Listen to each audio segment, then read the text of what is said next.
It began snowing last night. It continued through most of the night. The wind has been kicking it up, and it's going to increase. The snow, they say, will. The temperature with the wind chill, 11 degrees. But it feels worse. Mike Tomlin in his 7th season. Cold weather last Sunday night against Cincinnati and Pittsburgh. He's greeted by more of it here in Northeast Wisconsin. Mike McCarthy, a Pittsburgh boy, high school in the Pittsburgh area. And he is in his 8th season with the Green Bay Packers. Rookie Micah Hyde is deep back as the Packers won the coin toss. They have elected to receive, which means that Sean Sweezum will kick off for the Steelers, who beat Cincinnati on Sunday night. And Green Bay with that thriller in Dallas, and away we go in the wind and snow and cold of Green Bay. Micah Hyde will bring it out with the gap, and then brought down. Looked like Sweezum, the guy that kicked off, is the one to trip him up on a 34-yard return. All right, this takes us to the Green Bay Packer offense, led by quarterback Matt Flynn with his 7th career start today. He's with his 4th different organization this season. He's been with Seattle, Oakland, Buffalo, and now the Green Bay Packers. And what he has done, he's infused this football team with a greater sense of confidence, believing they can win without Aaron Rodgers. And I think it has revived his career as well. He comes in expecting to play very well today. It is a 1st and 10. Here comes the rookie Eddie Lacy cutting back.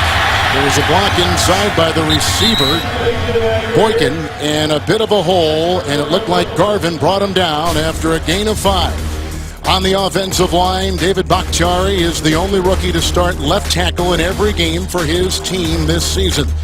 He took the place of the injured Balaga in camp. It's been a success story there. The running back, we just saw him, Eddie Lacy, over 1,000 yards rushing, and receiver Jordy Nelson, 72 catches this year.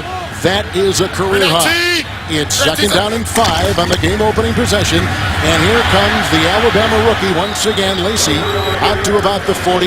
Whacked in the play by a couple. He picks up 3 right there. Cameron Hayward was leading the way. He is an emerging player, is Hayward on that line. Brett Kiesel starting today. He's missed the last 2 games with plantar fasciitis. Linebackers, Lawrence Timmons leads him in tackles. Worlds leads him in sacks. And Jarvis Jones will not play today. Got sick last night. He is in the locker room. Ryan Clark quarterbacks the oldest secondary. Cortez Allen starting at left corner. He and William Gay will see equal snaps at that position. It's 3rd down and 2 for Flynn. And here they come with a great sack. Lawrence Timmons brings him down. Timmons with his 2nd sack coming through. Loss of 7 on the play. And the Packers have got a punt back at their 32. And what did, of course, Flynn tell us? They had to identify where the blitz is coming from. And there's Timmons. He was lined up at the inside linebacker position. They slid the offensive line to the left. They turned Timmons free. Comes in for the sack. Dick LeBeau getting off to a great start with his defense. Of course, he and Dom Capers each running the same identical zone blitz coverage on the defensive side of the ball. Oh, bad snap to Nastay from the long snapper Good. It goes to Antonio Brown and dies on the soft turf, and there are heat coils under here. The field has been covered all night long. A 40-yarder right there. Bad snap by the long snapper Good.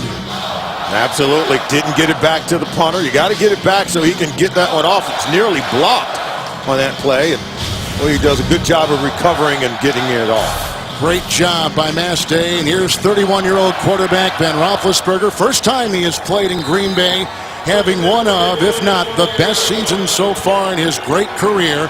Last 5 games, Sally, 12 touchdowns, just 1 pick. And he talked about it. He says, if you're going to play here at Lambeau, it should be this kind of weather. He looks forward to playing in such a legendary place full of tradition.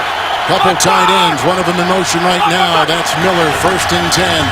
Le'Veon Bell, the celebrated rookie out of Michigan State, works his way into Shields, into the sideline, and knocked out of bounds. A run of 11. That is a 1st down. The offensive line has a center in Cody Wallace, the 3rd to start there this season. Right side of the line, DeCastro and Gilbert have started virtually every game, as has Foster, all but one at the other guard position. Antonio Brown, statistically one of the top 3 receivers, and they really like their running back. You just saw him, Bell, as a runner, a receiver, and as a blocker. He does it all, and he's in there now with a 1st and 10 with Ben Roethlisberger. The wind is at the back of the Pittsburgh offense. Outside, that's Miller, and he's brought down by defensive back Morgan Burnett. It is a gain of 6 on the play. Mike Daniels replaces on that Green Bay defensive line the injured Johnny Jolly. A neck injury sends Jolly to IR. Daniels making the start on the line. A.J. Hawk is the leading tackler, closing in on becoming the all-time Packers leading tackler. Could get that today.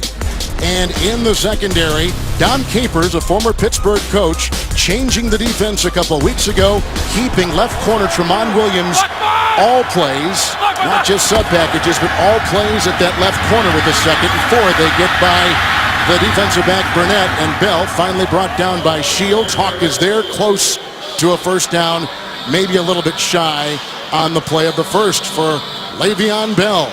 It's the second time Le'Veon Bell's been able to get outside of this 3-4 defense by Dom Capers. Normally, the runners have to be able to cut it up inside. Very difficult to get outside with the wide set outside linebackers. And, of course, you get the sense that both running backs want to show well, given the words by Mike Tomlin earlier in the week comparing his running back, Le'Veon Bell, to that of Eddie Lacy.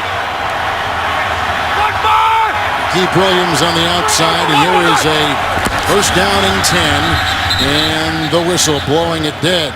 False start, Pittsburgh. False start, number 77, offense.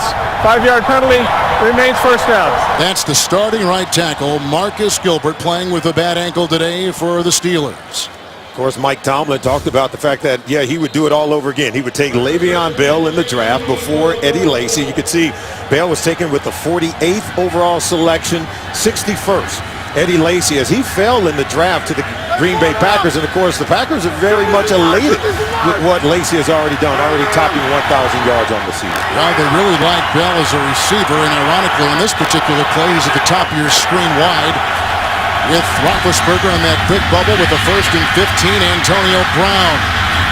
From behind, he was hit by Burnett, but the initial stop was made by Brad Jones. It is a gain of 6 in the play. Out to the 50. And there he is. He's in motion. He's going to come over. And this is what Ben and the Pittsburgh Steelers do so well in this offense. The bubble screen. 3 blockers out in front. Even Heath Miller sealing the edge and allowing Antonio Brown to create yards after the catch. I don't think there's a better receiver doing that in the entire National Football League. You know, they get Spaeth as a tight end. It's really helped their offense, coupled with his blocking, coupled with Miller. Immensely. Blocking on the perimeter for guys like Antonio Brown and blocking in the run game for Le'Veon Bell. Second down and 9, and Roethlisberger ricochets incomplete. May have been Brown they were going for. Yep, and Shields was defending. Shields had that huge interception off Romo late in the game last week in Dallas. And there you see one of those plays where I think Ben in the past would have taken off and maybe ran with that one. You can see him moving in the pocket, buying time, and just really being patient. Now watch this. He'll come back. Now he could have just taken off and run with this one. But you see, he's trying to make plays with his arm, throwing the ball down the field. That's why I think Todd Haley has had a real positive effect on Ben Roethlisberger. The Packers have 6 in the secondary, third down and 9. That's Marcus Wheaton, just came in, extra receiver.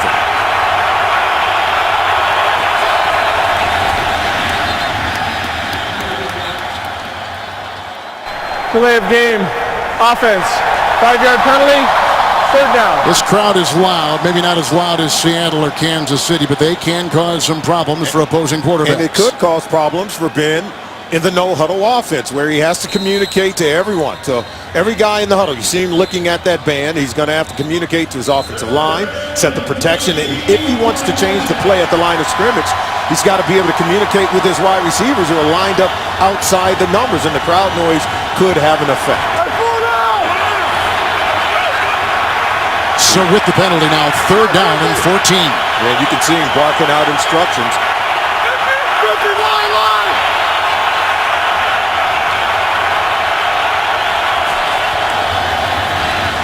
They go outside. Good block by Wheaton. Emmanuel Sanders taking it, running it. Hit out of bounds by the rookie Hyde. It is a pickup of 6, shy of the first down. He gets to about the 47-yard line, and so the Pittsburgh Steelers will have to punt the ball. I was thinking about that Dallas game last week and everything that the Packers were trying to build, the confidence for their quarterback Flynn, but just overall team confidence. The win in Dallas did so much for this ball club. And really the key today is to build off of that come from behind win and get off to a much faster start than they did last week in Dallas. 6 plays, punt, and here it goes. Hyde, fair caught about the 12. And Matt Flynn will come back out there for Green Bay after the 35-yard punt. The 4 touchdowns last week in Dallas have given Green Bay new life. Aaron Rodgers still not cleared to play for the Green Bay Packers. Yeah, he'll miss his 7th consecutive game, and the CT scan shows extraordinary risk to Aaron Rodgers' fractured collarbone. It's an organizational decision. Doctors, medical staff, the coaches, they say that it's not the right time for him to play right now, even though, Kevin, he wants to be out there. Second possession for Green Bay. Cortez Allen will wrap up the receiver, and that was grabbed by James Jones. That is a 7-yard pickup for the Packers up to the 20. Yeah, another nugget on Aaron Rodgers. Remember, his head coach, Mike McCarthy, we spoke to him. He said Aaron wants to play. He said he proved his toughness. Remember going back to 2008 when he played with that separated shoulder? Said he would do anything to be out there today. Flynn will look into the Steeler nickel on 2nd down and 3. Underneath, Boykin. Little room to roam. Allen making the stop. That is a catch for a first down. A run after the catch of 14 yards.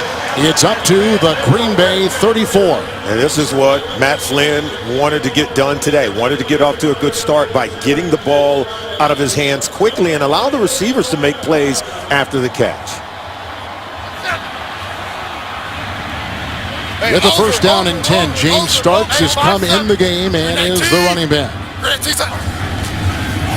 Boykin in, he dropped the ball outside. Looked like Worlds had a beat on him. One thing about the Green Bay Packers in the first quarter, Solomon, only 17 points scored in the games, 6 of them that Aaron Rodgers has not started. So it's been a slow beginning for the Packer offense. And Mike McCarthy talked about it. He said, hey, I have to do a better job as a play caller of tailoring the plays to the skill set of Matt Flynn, allowing him to get off to a better start and feeling more comfortable with our play selection. Starks remains on 2nd down and 10. Here is Starks. Little screen pass. Good block by Lang. And leading in the other way, the center, Dietrich Smith, and ridden out of bounds by Clark. It is a catch and run of 23 and down to the Pittsburgh 41. And watch Starks coming out of the backfield on a screen play, running behind T.J. Lang. Look at nice block there. But Starks has kind of become the forgotten man with the production brought by Eddie Lacy. But Starks is more than capable, averaging 5.3 yards per carry, and he can catch the ball coming out of the backfield, as you saw on the screen play. Only the 9th reception for him all season long. But he's doing a lot with it when he gets the ball in his hands. As we saw right there with a 23-yarder. First down and 10. Flynn. And a little high for Boykin, the coverage by Allen. For a quarterback in the wind and the snow and uncertain footing, do you want to throw more? Do you want to run the ball more? It looks like Green Bay wants to get that thing in the air. Well, remember, the Pittsburgh Steelers run defense, they're one of the toughest defenses to run upon. And I think you've got to be able to throw the ball outside the numbers, allow the receivers to create yards after the catch. And look at the bottom of the screen. The cornerbacks are playing way off the receivers, and I think you've got to allow them to create yards after making a short throw. It is a run of 14 yards for Lacy to the 15 of Pittsburgh, and a player down. Just a really good play. Look, they're going to get it outside, but see, once you get out here, then he can cut it up underneath. And it's just a good read by Eddie Lacy. You don't want to go try to get to the outside. You cut back with the overflow and the pursuing at the second level of the defense. Linebackers flow over the top, cut it back underneath. In the second half last week down in Dallas, 110 yards. A player down for the Steelers. We have 6:18 to play in the first quarter from Lambeau. Defensive back Ike Taylor was the Steeler down, walked off under his own power. 10th play of Green Bay's drive coming up, starting back at the 13, taking his place in the secondary for the Steelers, William Gaines. Inverted wishbone. Lacy, a block from Sitton, and Kuhn, and not much there. Broken up beautifully on the play by linebacker Lawrence Timmons, limiting Lacey to a gain of a yard. And one might say that the Green Bay Packers throwing the ball outside on those bubble screens to the wide receivers has really kind of spread the defense a little bit thin at the line of scrimmage for Pittsburgh. And now Mike McCarthy starting to dial up some run plays, getting the ball in the hands of Eddie Lacy, allowing him to go to work inside the red zone, where the Packers have struggled so far this season down there. Taylor is in. Boy, last week in the red zone, Flynn was smoking hot. Second down and 9.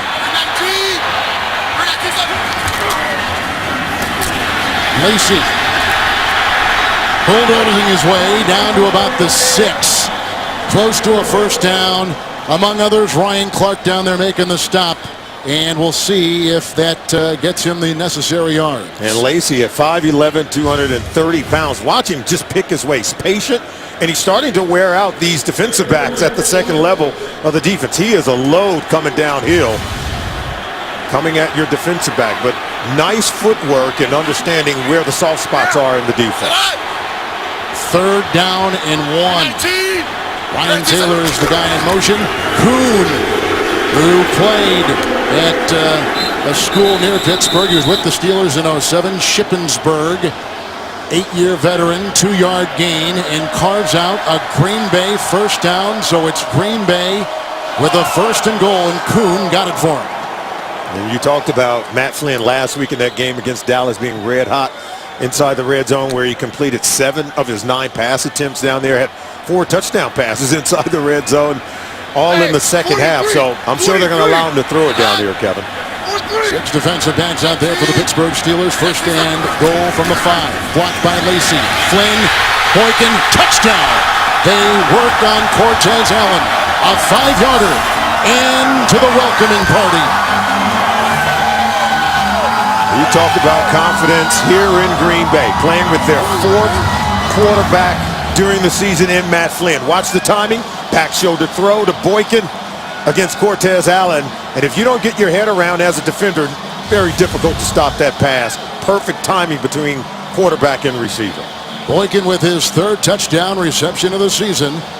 And earlier on that drive had a catch and run for 14, along with a run of 14 by Lacy and a catch and run of 23 out of the backfield on a screen pass by running back James Starks. Crosby.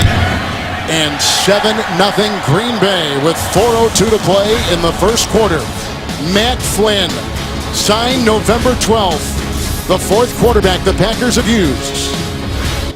Back in Green Bay, and fantasy football fans, keep the excitement going all postseason with Playoff Challenge now with bigger cash prizes. See rules and sign up at cbssports.com/challenge. Now for the Pittsburgh Steelers, who are very much alive, but a lot of things have got to happen.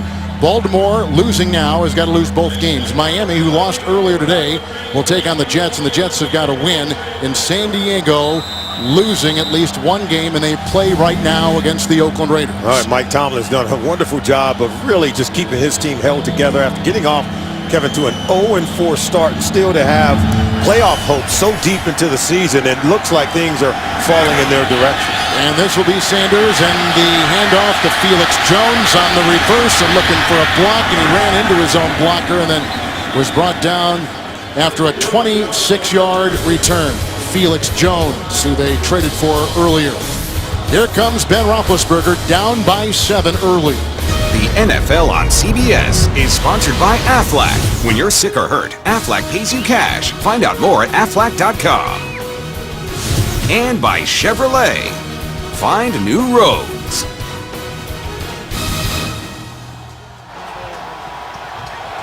This is the second possession for the Pittsburgh Steelers, and on 1st and 10, it's Bell, and he's brought down by Clay Matthews after a gain of 2. He's up to the 28-yard line. Back to something you said moments ago about the Steelers. It is amazing that after an 0-4 start, here they are, very much alive with 2 weeks to go. Absolutely. Masterful job, I think, by Mike Tomlin, keeping his team together after that horrific start. And I think the improved play of Ben Roethlisberger, he's become a much better leader, working with young, talented players on the offensive line, keeping the wide receivers together, and buying time until he got a player like Heath Miller and Matt Spaeth back, and now they seem to be clicking on offense. And a running game he can trust, like right here. Here goes Bell into the secondary on 2nd down and 8. and they ride him down. Burnett gets him a 22-yard burst to the Green Bay 49. Tomlin, I should say, here he is. Le'Veon Bell said that he wanted to get his first 100-yard game of his career right here today on Lambeau Field. You get the sense he came in wanting to prove his coach right after saying he would do it all over again by taking Le'Veon Bell over Eddie Lacy in the draft. Lacy was the fourth running back taken. First back taken was Cincinnati Bengal Giovanni Bernard. Then came Bell. It is a 1st and 10 for the Pittsburgh Steelers at the Green Bay 49. Good block by DeCastro. And he's got separation. There goes Antonio Brown. Working on Tramon Williams down the far side. They'll put him at about the 10. It is a 38-yard catch and run, first down Pittsburgh. Now watch how he hesitates at the top of the route here, because see, when Williams looks back, that's when he loses leverage in terms of his position to make a play on the ball against Antonio Brown. Got to give Brown a lot of credit for selling the little fake, little stutter movement to pause with Williams and get on top. Brown, 96th catch. Big plays by the Steelers on this drive from the Green Bay 13, first down and 10. Brown becomes the second leading Steeler receiver in history with that grab. Bell with the block for Beecham and broken up on the play by Hawk and others. It is a gain of 3. They'll spot him at the Green Bay 10. You know, so much talk about this week with Tony Romo running only 7 times against this Green Bay Packers defense in the second half after they had such a commanding lead. When you go no huddle, and these coaches, they put a lot on the quarterbacks. In this case, it's Ben Roethlisberger who's going to check to whether it's a run or a pass, given what he sees with the defense. He's counting the numbers in the box, and that's going to dictate if he's going to either run it or throw the football. Second down and 7.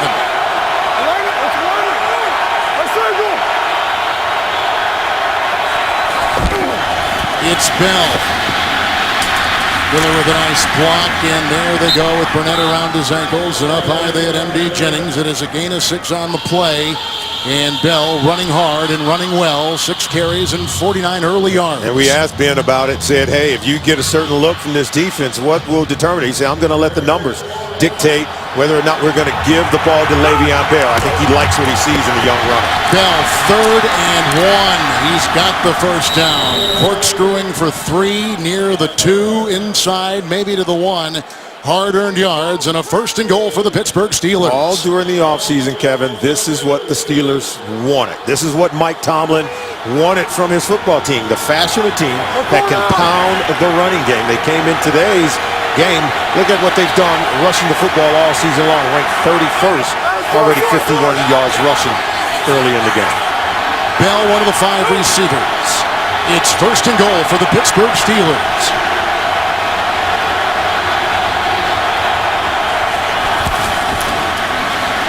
Good block by Gilbert. Roethlisberger, that is a touchdown. Grabbed by Emmanuel Sanders. A 1-yard touchdown pass. A career-high 6th touchdown receiving. Jennings was beat, and the Steelers within a point of tying the game. Now take a look at it, because you're going to see, look, here's the defensive back here, and watch them and see what guys can keep their feet. What did Todd Haley tell us? When it snows, you throw. And watch, he slips and falls down to Sam Shield, and that's how Emmanuel Sanders is able to uncover. That's why Ben wants to throw the football on a day like today. Both quarterbacks want to throw it, and they believe they can make some big plays. Sweezum will try to tie it with a second to play in the opening quarter from Lambeau. 7-7 Green Bay and the Pittsburgh Steelers. Green Bay goes up 7-zip, but Roethlisberger and Sanders and the Steelers do not blink. Emmanuel Sanders having a career year. He caught one right there, but there were some big plays on that drive. Bell ran one for 22. Antonio Brown caught one for 36. And a good-looking drive, and the numbers on the ground for Bell. The ensuing kickoff by Sweezum and the Pittsburgh Steelers.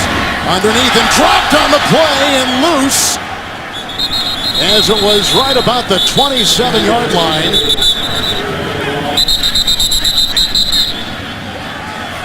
Carl Jeffers is our referee today here at Lambeau. The end of the first quarter.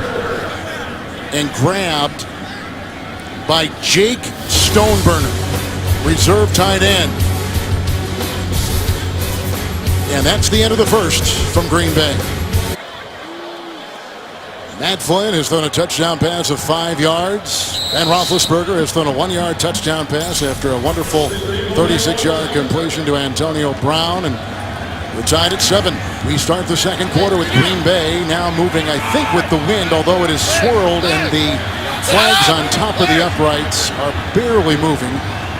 Nonetheless, it would appear that way. First and 10. From the 27-yard line, a block by Kuhn.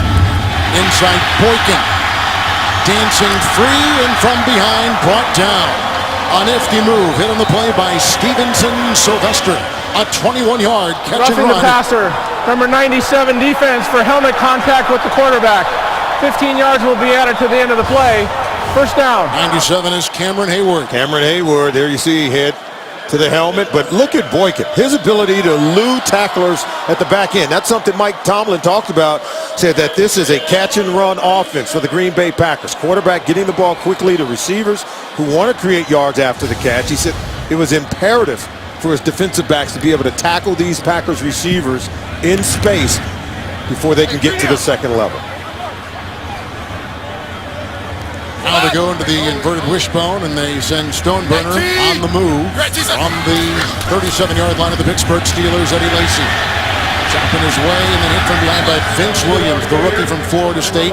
There's a gain of a yard. They'll take it to the 36 of Pittsburgh. And normally the Pittsburgh Steelers is a very good tackling defense. That's something they pride themselves on. But if you can't tackle these receivers for the Packers in space, and Dick LeBeau talked about it, the ability to get them on the ground, that's the only way they're going to be able to come in here and try to beat this Packers football team today. Matt Flynn, who played at LSU, second down and 9.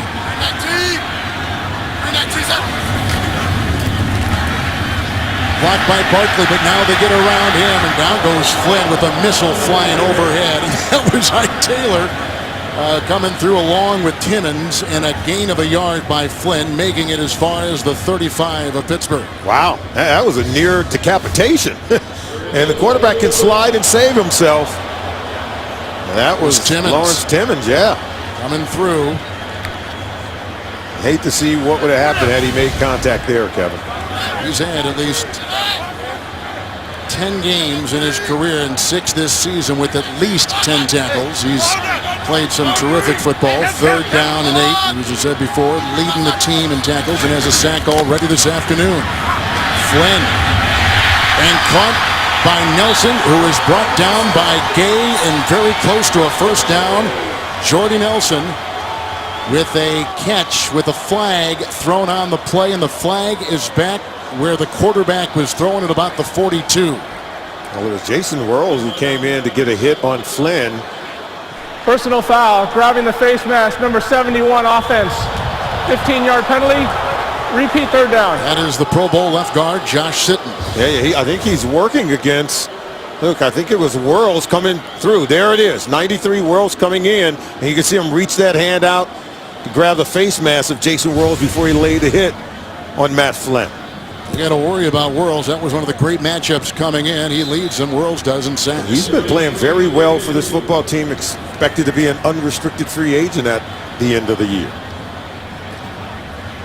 So now, third down and 23. The Packers will need the 27-yard line of the Pittsburgh Steelers, who have 6 in the secondary.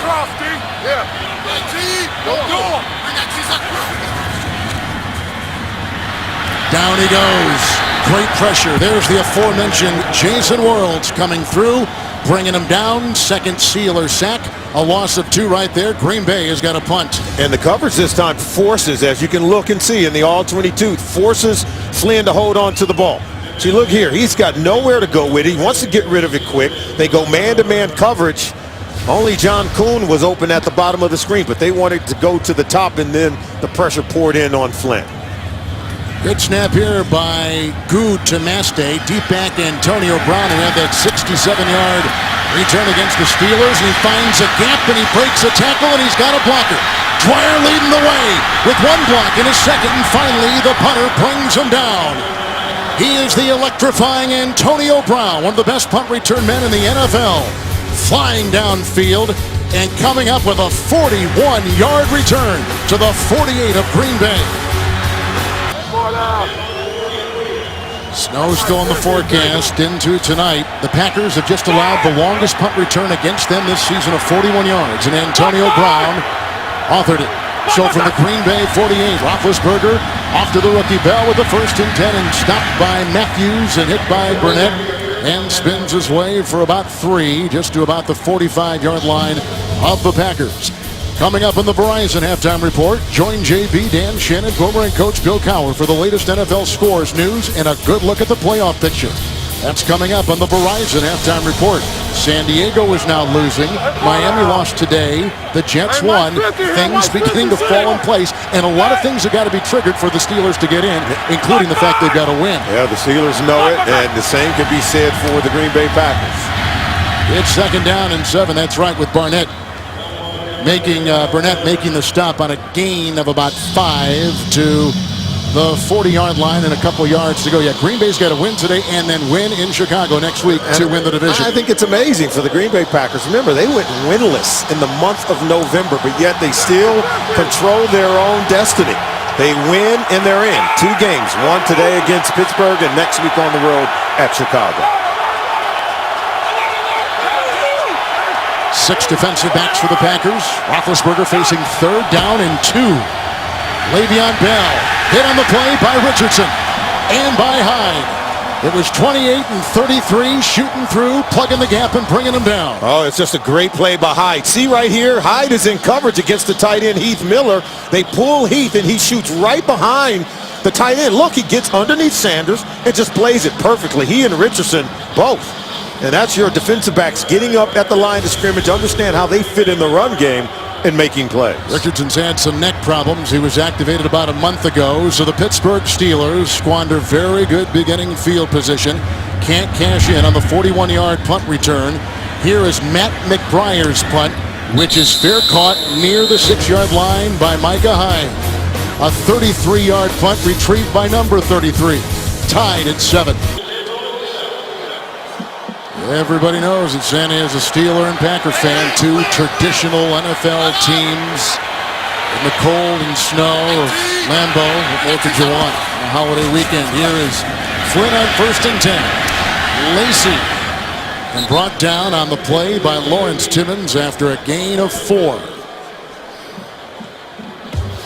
Well, Thursday on CBS, get ready for 3 times the laughs. It's a Miller's Marathon.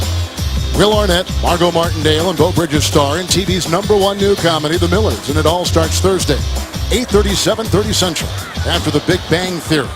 Only CBS. 2nd down, long 5.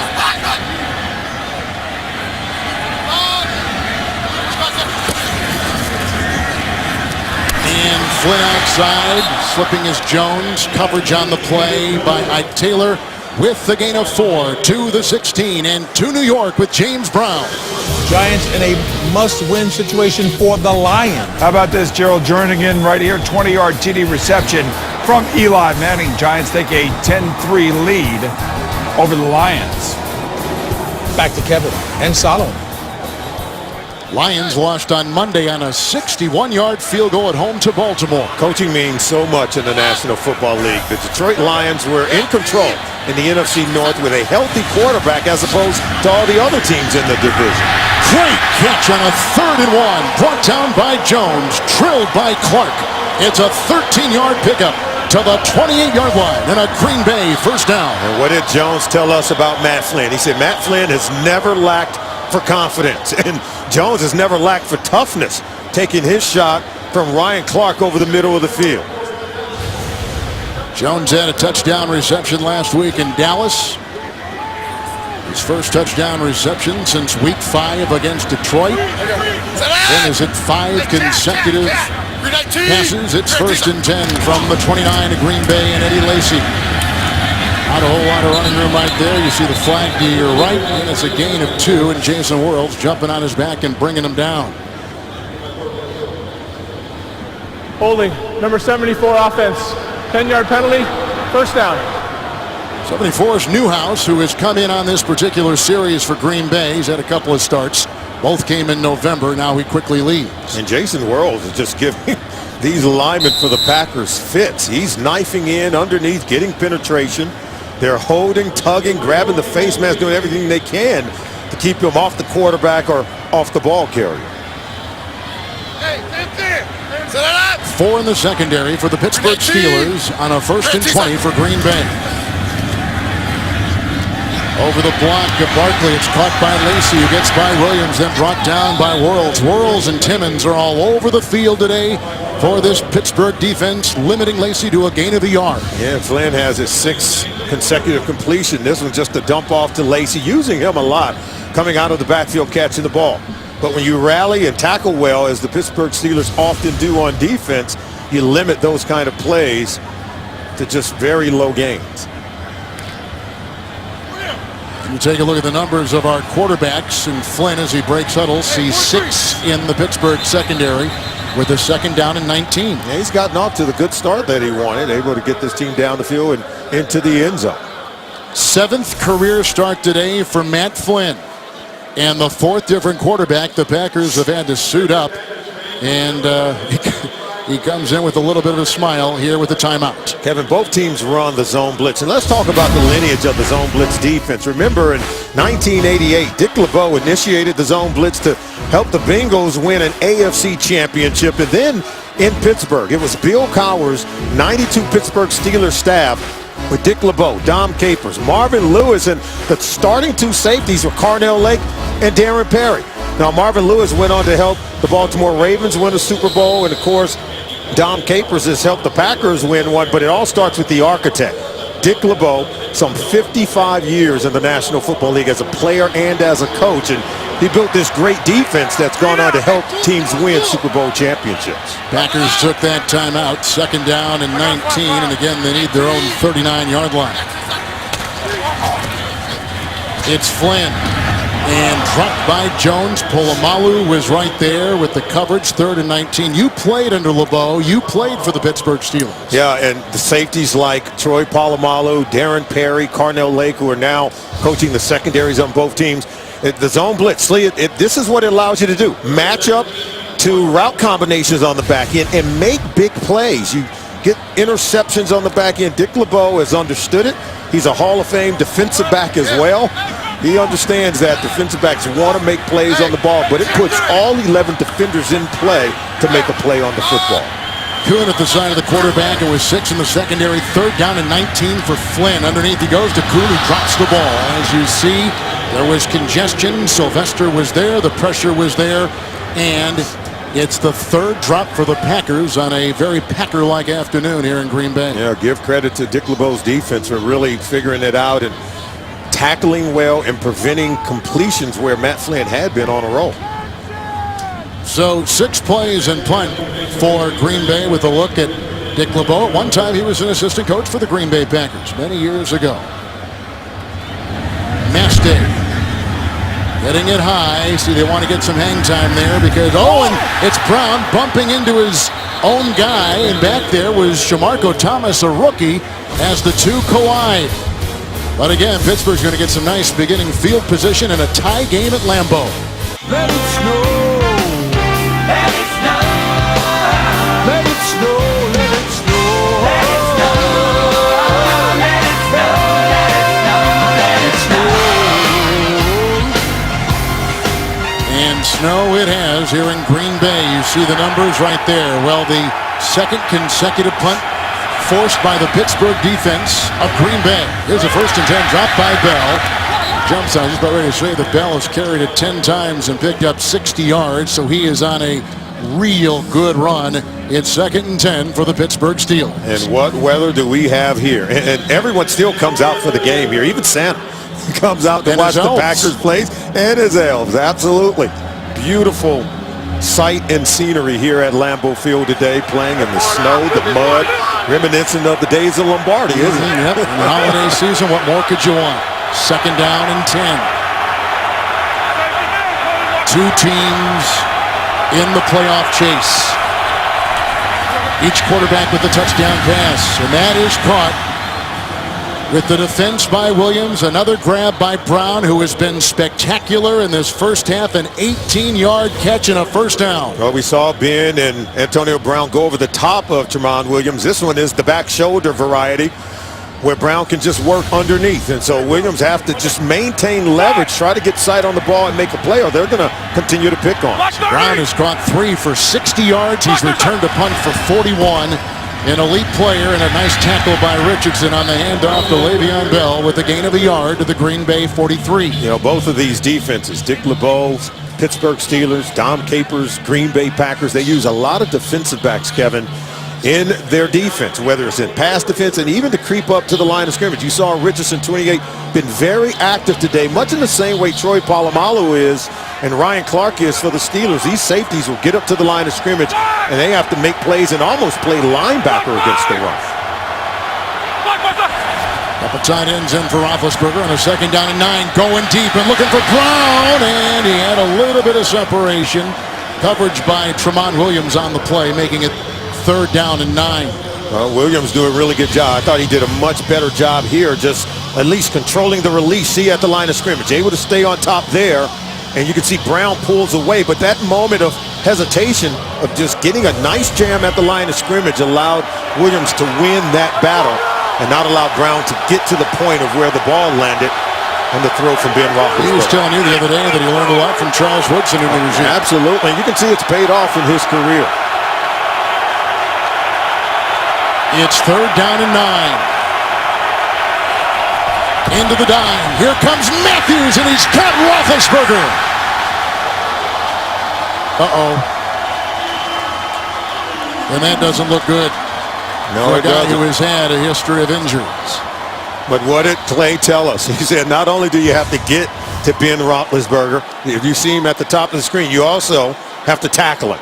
And remember, he's been dealing with some hand issues, but he's able to wrap him up and bring him to the ground. Can't say enough about how good a job that is. You see that wrist, that right hand? It's got the cast on it, on that thumb, but still able to get the tackle. He'll remember his 50th career sack against Ben Roethlisberger, one of the toughest quarterbacks to bring down. The McBriar punt. And the fair catch at the 12 by Micah Hyde. A 36-yarder and down. I thought he was going to sit. There he goes. Matthews trying to shake it off. There was a penalty flag on the play. Which way? That way? Well, that way's the North Pole. The other way. Hold on now. Although it feels like we're at the North Pole. We're pretty close, aren't we? And I grew up here. So Prior to the kick, holding number 60 of the kicking team. That 10-yard penalty will be enforced. Replay 4th down. 60 is the long snapper, Greg Warren, and they continue to take a look at Matthews. Green Bay has been injury-riddled as much as any team in the NFL this season. Matthews, in fact, missed some games in the middle of the year, missed 4 games at midseason. But his presence on the field, it's a huge one. When he's playing, this defense plays at an entirely different level because you can't block him with just one offensive tackle or one back. You really have to, I think, design a blocking scheme that's going to allow 2 bodies to be on. They'll punt again with McBriar. And they'll get better field position here with Hyde. Slips out of the grasp on that particular play of Will Johnson and goes ahead. 8-yard return. They tend to Matthews. Each quarterback a touchdown pass at Lambeau. So the Packer defense has forced a couple of punts coming up for Pittsburgh, and going to the locker room, Clay Matthews. They'll try to get an update. Looks like it was that already injured right thumb that he had hurt a couple months ago, actually in early October against the Lions. Flynn, 1st and 10, low, and it's Jones hit by Worlds and also hit by Cortez Allen, and a gain of about 4 on the play. Speaking of that game, week 5 against the Lions. Yeah, the original diagnosis was a fractured right thumb. You saw right there as he got the sack on Matthew Stafford. And then he was taken in to the locker room there. And here it is today on the tackle on Ben Roethlisberger, wincing in pain, is Clay Matthews, and had to be taken in to take a look at it. Second down, 6. Jones, nice move inside and off to the races and forced out by Clark. He was covered by Allen, who bit the fake, and a catch and run of 21 yards. And he takes it to the Pittsburgh 46-yard line. Mike Tomlin said his defensive backs would have to tackle these receivers in space. They are all pretty good at running in terms of yards after the catch. And James Jones showed us right there. Matthews, we are told, with the thumb injury as we suspected, questionable return after the Jones First charge catch. timeout, Pittsburgh. Jones caught one for 21. A 30-second timeout. Pittsburgh now down to 2 timeouts. You take a look at the respected Mike Tomlin. He and the Steelers alive and tied at 7 with Green Bay. On a day with bad weather, as you can see, 10 more passes than run. Yeah, you want to throw it when you are on a snowy field. You can see the receivers are making defensive backs miss in space. With a 1st and 10, Lacey making a miss, grinding his way into Cortez Allen. That is a hard-earned 11 for Eddie Lacey and a 1st down to the 35 of Pittsburgh. Both running backs are looking very good. They're looking awesome. Eddie Lacey, look at him, getting to the second level, running behind his pads, and watch how he explodes on the would-be tackler Cortez Allen. See, creating yards after contact, one of the best in the league at doing that. Lacey about 6 yards a carry today with a 1st and 10. They go outside. Jones hit by Taylor, met by Gay, and he picks up 2 on the play. James Jones led the NFL in touchdown receptions a season ago with 14. But only 3 this year. 2nd down and 8. A lot of that has to do with Aaron Rodgers, and we talked about Aaron before, watching in cities on the sideline this afternoon again. These 2 rookie running backs are fun to watch. Oh, very fun to watch. And they have the offense moving. 2nd down and 8. Putting their fingerprints on this one are those backs. There's a nice little catch across the middle, and that's Jordy Nelson close to a 1st down. He picks up about 8 yards on the play. He's near the 25. That's his first catch this afternoon. Jordy Nelson out of Kansas State. Well, Nelson's numbers have gone down as well without Aaron Rodgers in the lineup. But these players right now, the only numbers they care about is wins to get into the postseason. Lacey on 1st and 10, dancing his way and finally brought down on the play by Chris Carter. He's played some reserve linebacker all season. Another burst of 11. Each quarterback with a touchdown pass. Each team alive in the playoffs. High definition, you can see the flakes right there. Coming up on the Verizon Halftime Report from New York, JB and Company for scores, highlights, and playoff news. Next on CBS, the Verizon Halftime Report. 7th play of the drive. Lacey has had 2 11-yard runs. The inverted wishbone.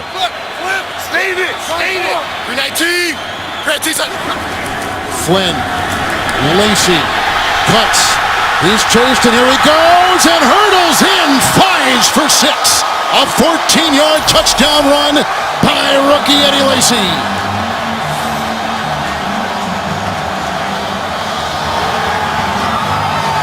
Get warm and put your team up. Wow, that's just smart running. And watch Chris Carter, 54, doesn't maintain leverage on the back end. And he loses contain. Eddie Lacey bounces back, and from there, he's able to springboard into the end zone. Boy, did they set that one up nicely, and it's just a good read and good footwork by Lacey to score the touchdown. Hasn't had a start like this. Had the great second half in Dallas. Green Bay on top by 7. He had 110 second half in Dallas last week. He had 2 11-yard runs and then a 14-yard run to the end zone. Well, we mentioned before that we have 2 of the flagship franchises in the NFL battling colorful, successful histories. Pittsburgh and the Green Bay Packers. 13 NFL championships for Green Bay. We know the Super Bowl success in the 70s for Pittsburgh. They can say Dallas is America's team all they want. To me, the fan following these 2 teams have and the national reputation and the following they have is second to none. These, to me, are the 2 right at the top of the list in the NFL. Here is Emmanuel Sanders getting a block and off to the races. He was hit from behind, grabbed on the play. The kicker couldn't get him. Finally, Ayewa got him. Victor Ayewa chasing him down. That is a 46-yard return for the Steelers. Kevin, both teams are always showing you their championship medal. Look at this run here by Sanders. Look at the block right there. Just an excellent block. And so these two teams, they continue to fight. I mean, they're going to fight for every blade of grass, for every inch, for all 60 minutes of this football game. Steelers have the 2 timeouts. That is a Pittsburgh long kickoff return this season, and look where they are. The Green Bay 45. Felix Jones in the backfield. And the draw with a block by DeCastro and a block in there by Wallace. And a gain of 7 on the play to the Packer 37-yard line. And we've already talked about how Mike Tomlin has his team continuing to fight. I can't tell you enough about what Mike McCarthy has done with his football team. We talked about 4 different quarterbacks playing, and they're still contending for a division title. Packers without Brad Jones, without Clay Matthews because of first-half injuries. 2nd down and 3. Miller with the first down reception. Brought down on the play by Jamari Lattimore, taking the place of one of those 2 linebackers out for Green Bay. It's a gain of 6. It's a first down, and it goes to the Green Bay 32. Heath Miller means a lot to this offense. They can spread him out wide. He can beat safeties or linebackers in coverage, and an excellent blocker in the run game. It is a 1st and 10. Oh, they come up the middle. Daniels got him. Ben saying, don't throw the flag. I had a guy in the area. He's so big. He's so strong. He can hold the ball up until the very last minute. He can wait for the defender to grab him, and see right there, and then now he throws it. That's how big and how strong he is, even with defenders draped all over him. Timeouts again, 2 apiece. Green Bay multiple in the secondary. 2nd down and 10.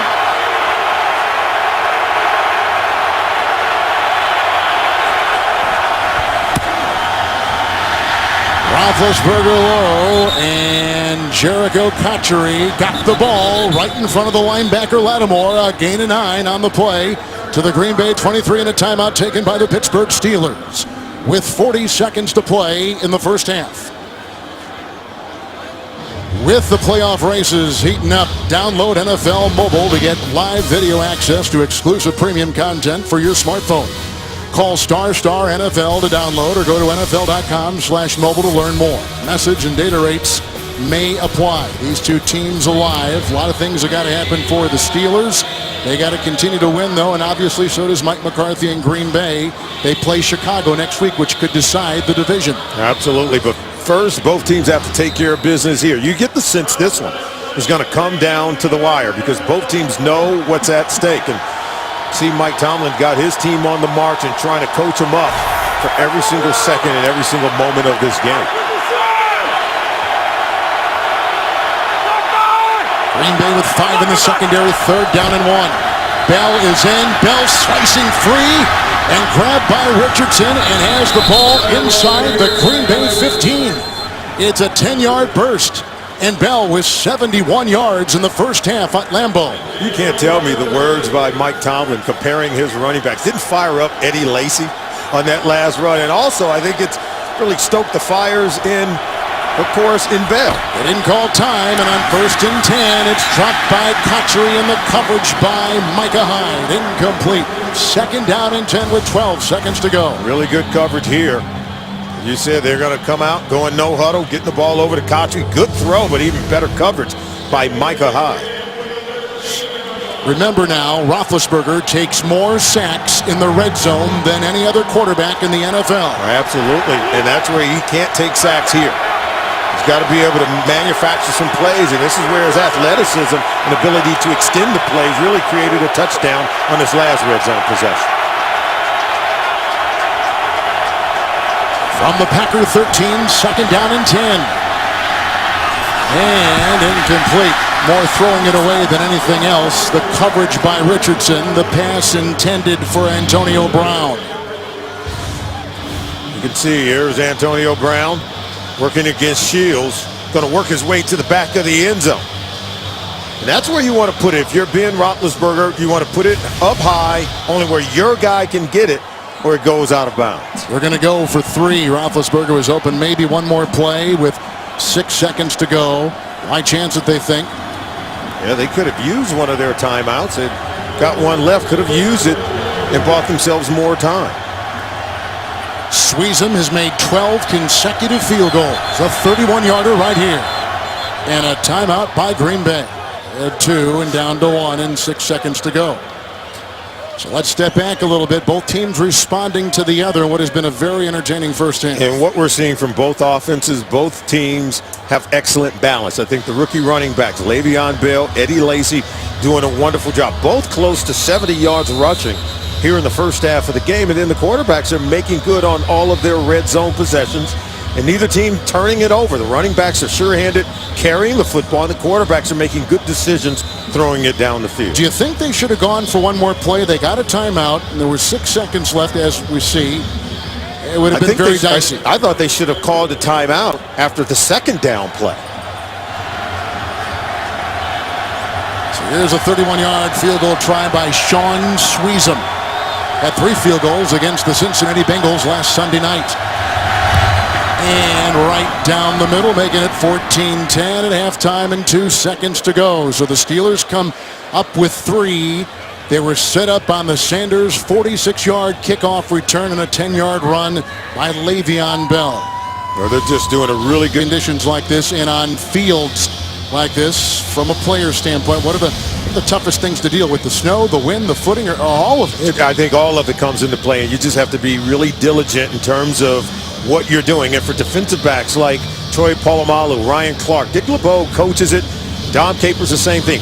Have to keep your shoulders over your feet because you can't slip and fall down. And sometimes you may have to concede a catch, but you don't want them to create yards after the catch and turn it to an even bigger play. All right, this week, don't miss the show that's in a league by itself with guys who take on all 32 teams and each other with James Brown, Phil Simms, Chris Collinsworth, with the artistry of NFL Films. Inside the NFL, the shows the pros watch Wednesday at 9, only on Showtime. The wind is picking up just a bit. The snow is steady, as you can see. And Sweezum send this line drive to the 5 and high. They'll go down wisely, and that'll take us to halftime. The rookie running backs on display. Each quarterback throwing early touchdown passes. A 1-yard pass by Roethlisberger. A 5-yard touchdown pass by Flynn. And then a 14-yard touchdown run by rookie Eddie Lacy moments ago. And the Packers at halftime leading the Pittsburgh Steelers. 14-10. Halftime coming up. You're watching the NFL on CBS. Kevin Harlan, Solomon Wilcox, thanks for joining us. Some of your first half thoughts in what has been a game that has not disappointed at all. No, it has not. Both teams, of course, trying to keep their playoff hopes alive. And what did Matt Flynn tell us? That he wanted to get off to an excellent start to begin this game, and that's exactly what they did. He was able to get his team into the end zone in the first quarter, getting a touchdown toss over to Jarrett Boykins. But Ben Roethlisberger, he brought his team roaring back with the touchdown toss to Emmanuel Sanders, and Eddie Lacy refused to be outdone. A 14-yard jump going right over the top and into the end zone. We've seen excellent performances from both rookie running backs. Le'Veon Bell, 71 yards. Bell, 71 yards rushing. Eddie Lacy, 68. So both teams are doing an excellent job of really maintaining time of possession and not turning the football over. I think it's imperative on a day like today. Bad weather. Feels a little wet, a little slippery. Both teams are protecting the football. We don't have a turnover in this game so far. So the Steelers come in having lost 2 of their last 3, but a bigger picture, if you widen the screen, they've won 4 of 6. Look at Matt Flynn, who goes with Ben Roethlisberger head-to-head today. There is the injury to Clay Matthews that lingers from the first half. We'll see if he returns in the second. There is the injury to the other linebacker, Brad Jones. And we'll see if he returns for the Green Bay Packers, who will kick off to begin the second half. Mason Crosby and Felix Jones, and we're underway with our third quarter in Green Bay. And hit by Jennings and ridden out of bounds, 12-yard return. And let's take a look through 30 minutes of football and what these teams have done. You know, the offenses have not had their way completely. You can see Ben Roethlisberger and the Steelers have had to punt on 3 of their 5 possessions. Did get a 7-yard drive, or should say 7-play drive for 73 yards to score a touchdown, and then on their final possession of the first half had to settle for a field goal. So, with a couple of injured starters, Jones and Matthews, the linebackers, Jamari Lattimore, along with Andy Mulumba, who is a rookie from Eastern Michigan. And Roethlisberger with a 1st and 10. Quick bullet, Antonio Brown makes the catch with the tackle made by Sam Shields. An 11-yard pickup for Antonio Brown. Excellent timing on this throw. Watch how Brown wins the inside position. Beats the linebacker. You can see Lattimore out of position, but Shields, nice tackle, not allowing yards after the catch by Brown. Brown, 4 catches and 71 yards this afternoon. He's been great and had a punt return in the first half of 41 yards. It is a 1st down and 10 for Roethlisberger.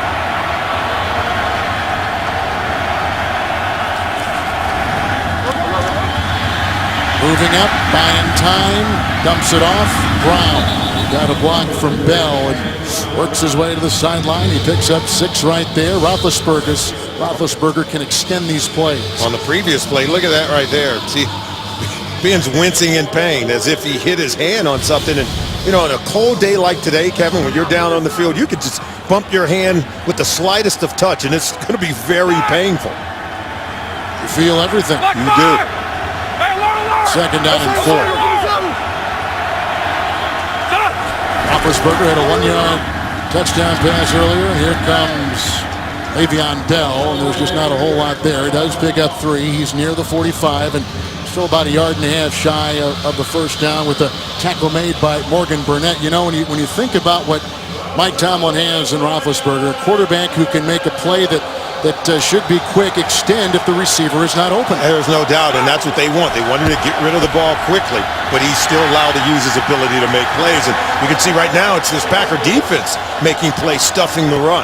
It was a 3rd and 1, and they don't allow anything right there at the middle of that line. They had Mike Neal, among others, making the stop. Pittsburgh has got to punt, and we just received word that Emmanuel Sanders has a knee injury and may not return for the Pittsburgh Steelers. Yeah, that means Marcus Wheaton now has to step up, the rookie. And that's why they have him, and he has been improving as of late. And he only has 6 catches coming into this afternoon.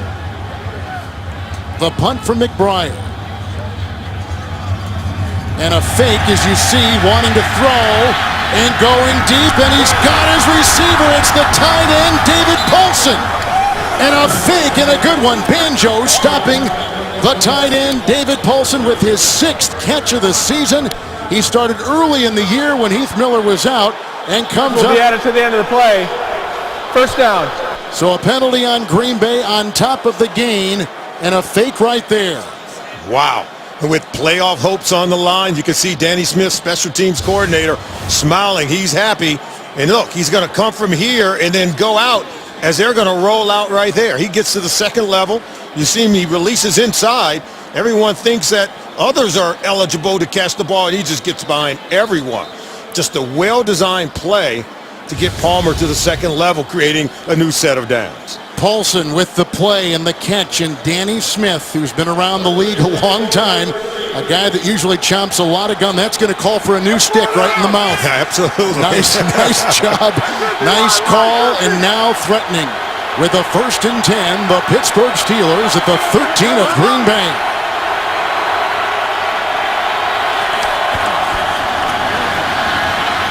Again, extending the play, and Roethlisberger galloping for 6. What a play by Ben Roethlisberger. That is his 1st rushing touchdown this season, and he's just given the Steelers a lead. We were just talking about this, Kevin. We were saying they want him to get rid of the ball quickly. Good timing and release. But when the coverage holds up, watch how the defense breaks down, and see Ben's ability to extend the play, and he just splits the defense. He catches Lattimore out of position, cuts back, and scores the touchdown. 13-yard rushing touchdown by Ben Roethlisberger. has put the Pittsburgh Steelers on top by 2 at the extra point coming up. He's done it all. He has played some terrific football the last 6 games. And now 17-14, the Steelers with the lead.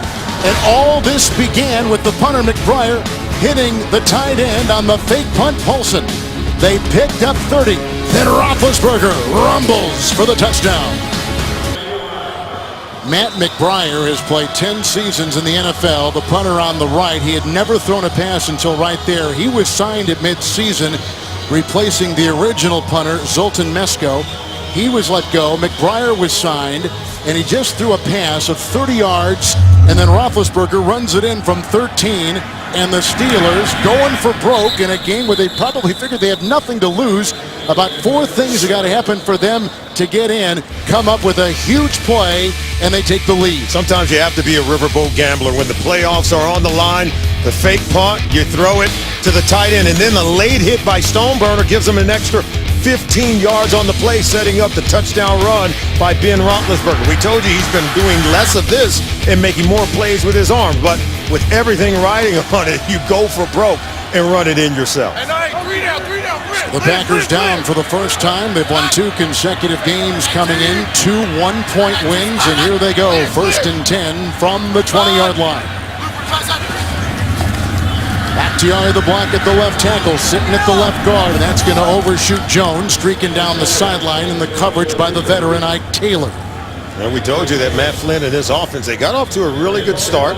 Had to go 3 and out on that first possession, then go 13 plays, 87 yards to set up their first touchdown of the game. They scored on 2 of their 5 possessions, had to punt on 3, but they're running the ball very well, having excellent balance on offense. Get the 2nd down and 10. This is Lacey.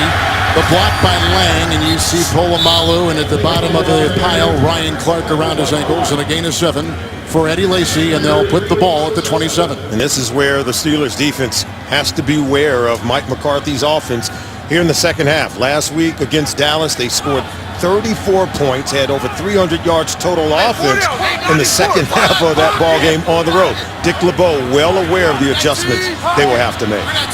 6 in the secondary now for Pittsburgh, 3rd and 3.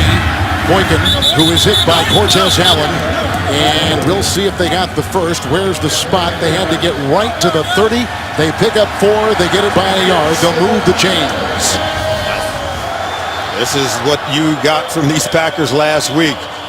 Look at that, 5 consecutive possessions to score touchdowns, and then at the end of the game, they just took a knee, Kevin. But they got red hot with Matt Flynn at quarterback for this Packers offense. Running back is James Starks on 1st and 10.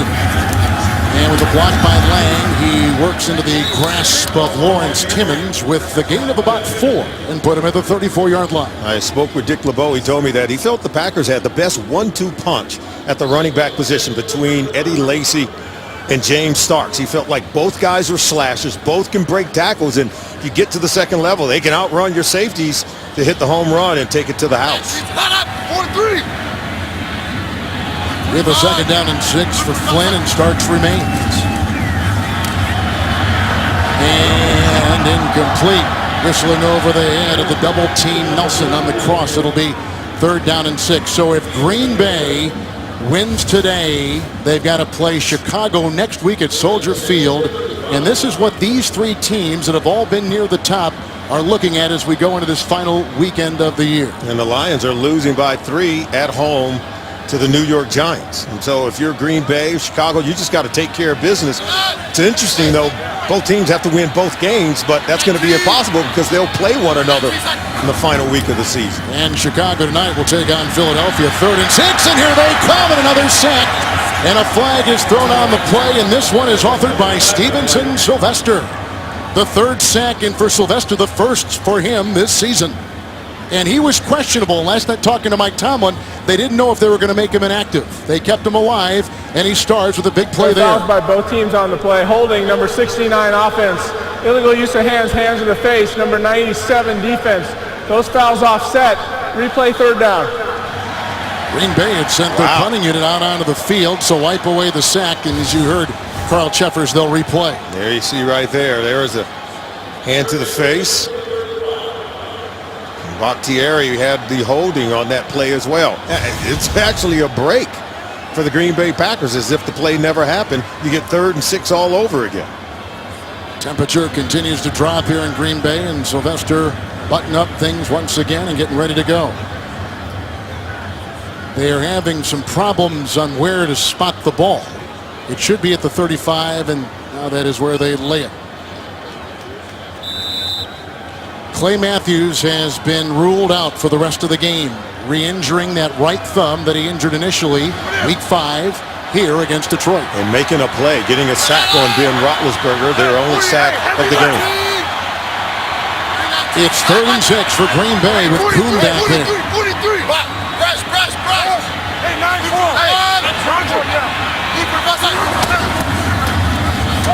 And Kuhn, he's got the first down. Takes him to the secondary, belted by Clark. He picks up 9, and for Kuhn, just his 8th carry of the season, but it couldn't have come at a better time, and he moves the chains, and a flag is down.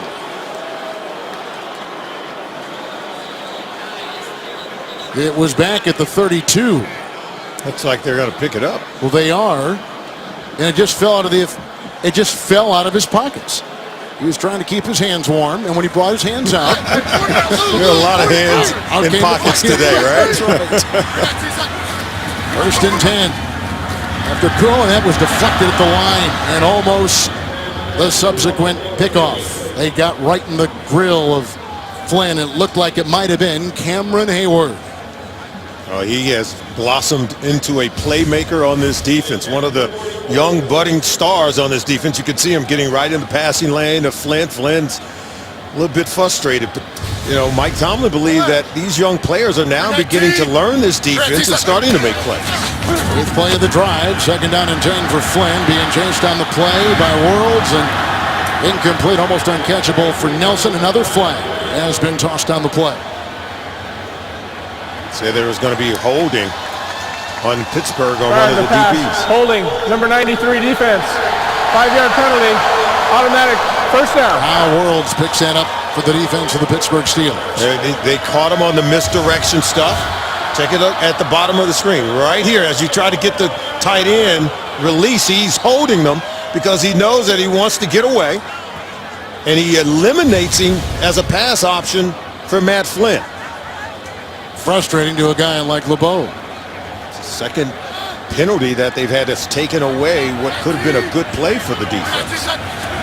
It is a 1st and 10 for Flynn. They want the screen pass, and Bakhtiari got held up with his block. They were looking for Lacey. It's incomplete, and it's 2nd and 10 for Green Bay. And Ziggy Hood was applying the pressure on Matt Flynn.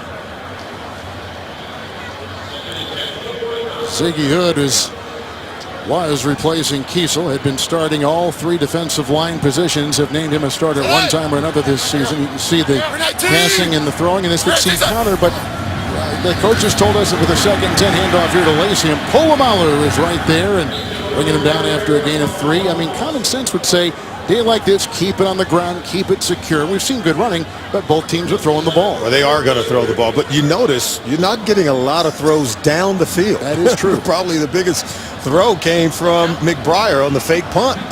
But most of these are the short variety, allowing receivers to make yards after the catch, running the football. And so I think you limit the potential for a turnover there. Longest completion was 36 yards to Antonio Brown earlier in the game. Here's a 3rd and 7. That is caught. And Boykin gets it down to the 39. He gets the first down by about 1.5 yards. He picks up 9 on 3rd and 7. And the drive stays alive for Green Bay. And this is where Mike McCarthy's offense, I think, is doing a little bit of a better job of manufacturing plays. Quarterback staying alive. I can't say enough about this offensive line and how much they've improved here in Green Bay, protecting Matt Flynn so he can get the ball out of his hands, allowing these receivers to break tackles and create first down. From the 39, good fake. And down the sideline and out of bounds with the coverage on the play by Taylor. Incomplete pass to Jones. You're talking to Dick LeBeau. He was talking about Matt Flynn and kind of compared him to the Cincinnati Bengals quarterback, Andy Dalton. Believes he's better getting the ball out of his hands very quickly on the short, quick passing games, but tends to struggle with accuracy throwing the ball down the field. So the numbers on Flynn, and here comes Lacey. And a good open field tackle there by William Gain, allowing Lacey just a gain of 2 yards on the play on a drive that started back at the 20. Biggest play, 11-yard pass to Boykin, and a new team record, beating John Brockington's number of 11:05 after he left Woody Hayes' Ohio State program back in '71. Not bad for the 61st overall pick in the draft, right? You could say the Packers kind of hit pay dirt there. I think the Steelers feel the same way with Bell. Absolutely. They're both happy with their selection. 13th play of the drive. It's 3rd and 7. Incomplete. Only one catch today for Jordy Nelson. Good coverage right there by William Gain. Wide and incomplete. And as the snow is picking up, the Packers bring their punting unit on the field. It's the second time we've seen Flynn try to get the ball over to Nelson, and Gay is doing a real good job matching up in man-to-man coverage. See right there, just right in the hip pocket of Jordy Nelson, forcing the punt. Right now, Flynn's getting a little bit frustrated, wanting more out of that possession. Yet the Packers are 6 of 10 on 3rd downs this afternoon. Aided by a couple of penalties as well. Mastay will send it inside the 5 with a great Packer bounce. Down at the 2. Mastay with his 22nd punt inside the 20. A 34-yarder with some good English on it. And now the Steelers marooned deep in their own zone. Somewhere there is a mother shaking her head and wondering why. I've seen a few of those running around here, though. I tell you, the cold does not bother the people around here. Hawk slows down Bell, finished off by and a fumble on the play. Green Bay says they've got it. There's no ruling on the field. Looked like he may have been down. Just as they're going to talk about it, they didn't even know the ball had come out until the Packers players responded with excitement. Now they're going to talk about it, see what they decide.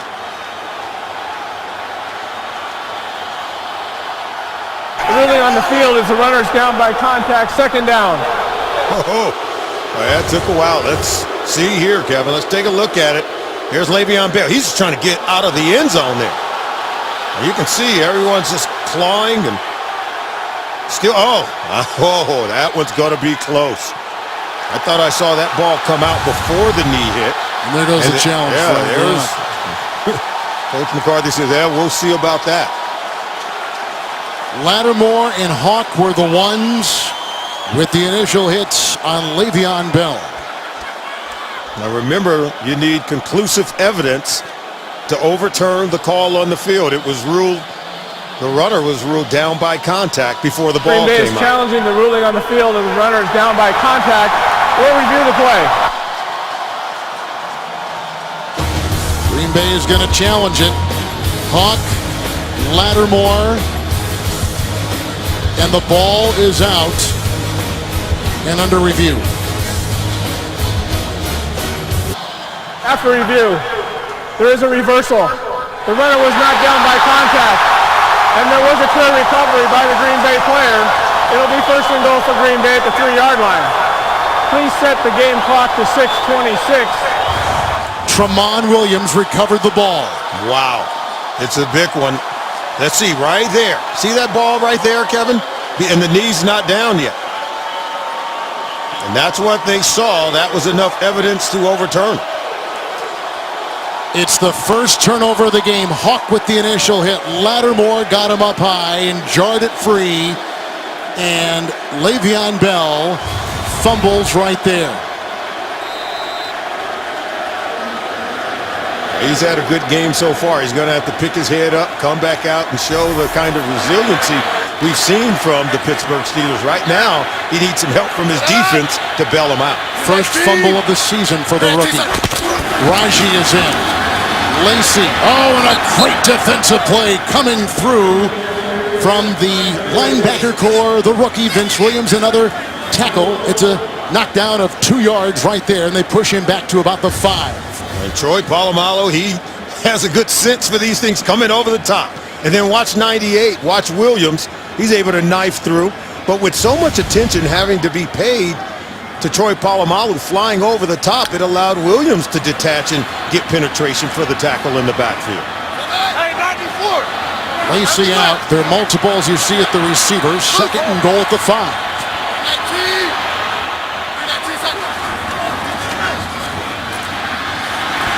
Flynn throws it away. Boykin and C. Nelson covered on the play by Taylor and by Gay, respectively. Good coverage initially by the secondary members for the Pittsburgh Steelers. Flynn had nowhere to go with the ball.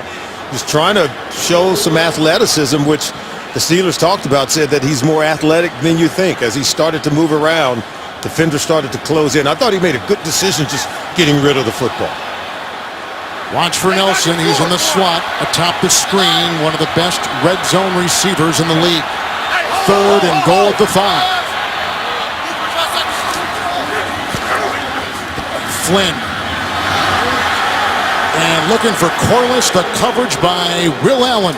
And now they'll have to try for 3. And the Steelers do their job and hold him out of the end zone. Huge stop by the secondary members for Dick LeBeau. They did a great job of defending the goal line.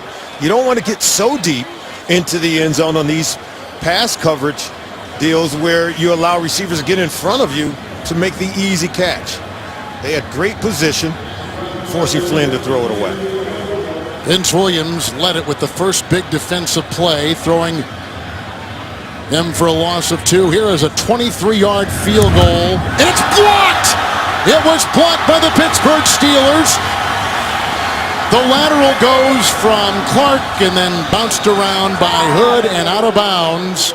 And the Steelers block with a flag thrown. Wow.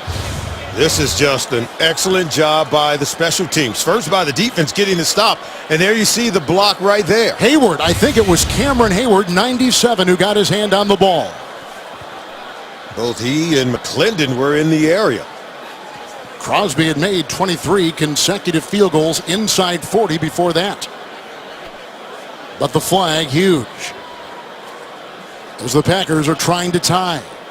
And they had the ball 1st and goal at the 3. And that's just a great job by the defense to get the stop, and then by the special teams to block the field goal. That's the first, but again, we're seeing some terrific special teams engineered by Danny Smith, who's fake punt call and a long completion of 30 and more gum in there. That's right. Keep feeding it. Keep getting in there. Yeah, it's right. Working for him, isn't it? Crosby has not had one block since 2010. I think there's going to be a penalty on the Steelers for batting the ball forward. There's no foul for holding during the loose ball, but there is a foul for illegal batting, number 96 of the defense. That foul will be enforced from the previous spot. Automatic first down. Ziggy Hood. Yeah, that's what a lot of Steeler fans are saying right now. Are you kidding me? Well, he batted the ball forward, and he was just trying to get it out of bounds to keep the Packers from recovering the ball. He thought he was doing the right thing, but he batted the ball forward. Watch 97. Yeah, see, I think it was actually McClendon, right? I think it might have been McClendon. See that bat right there. See, he hit it forward, just trying to get it out of bounds. It was a smart thing to do, but that's an illegal bat of the ball by pushing it forward and down the field. And the explanation.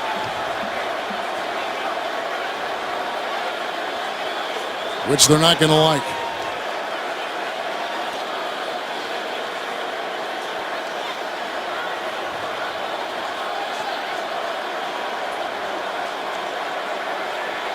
And now they're going to have a conference. Maybe Mike Tomlin won his appeal.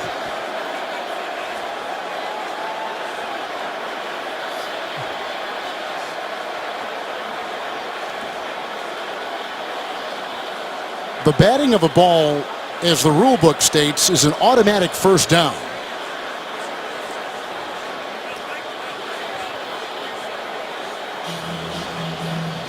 And it came after the block.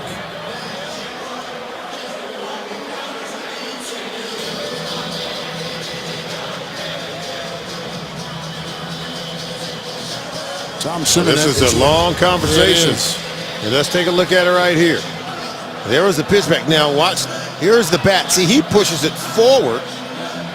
And they're saying that's an illegal batting of the ball, which constitutes a first down for the Green Bay Packers. And the line judge on the left there, Tom Simmons, is the one who saw it, threw the flag, and then interrupted the conference.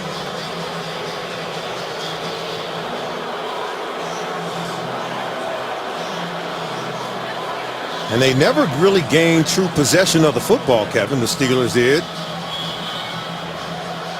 I think there was one player who actually picked it up and then lateraled the ball Holding back. on the field is the ball was never possessed by Pittsburgh. That's why the enforcement of the penalty is during a loose ball. It's from the previous spot, half the distance, automatic first down for Green Bay.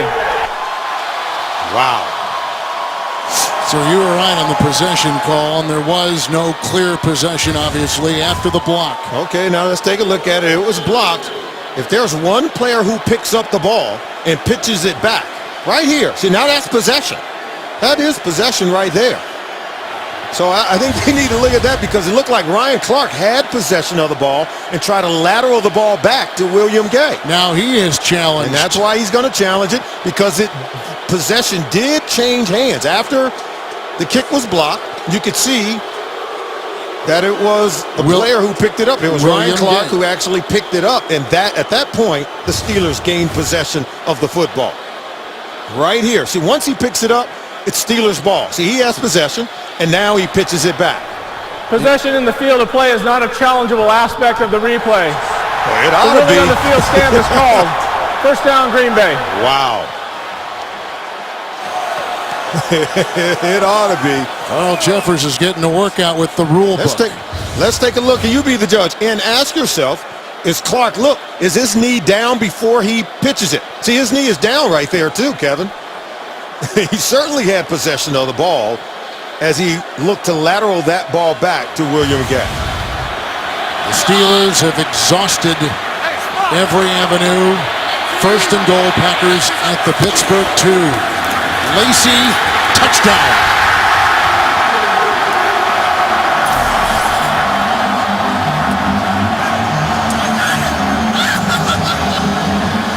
New life for the Green Bay Packers.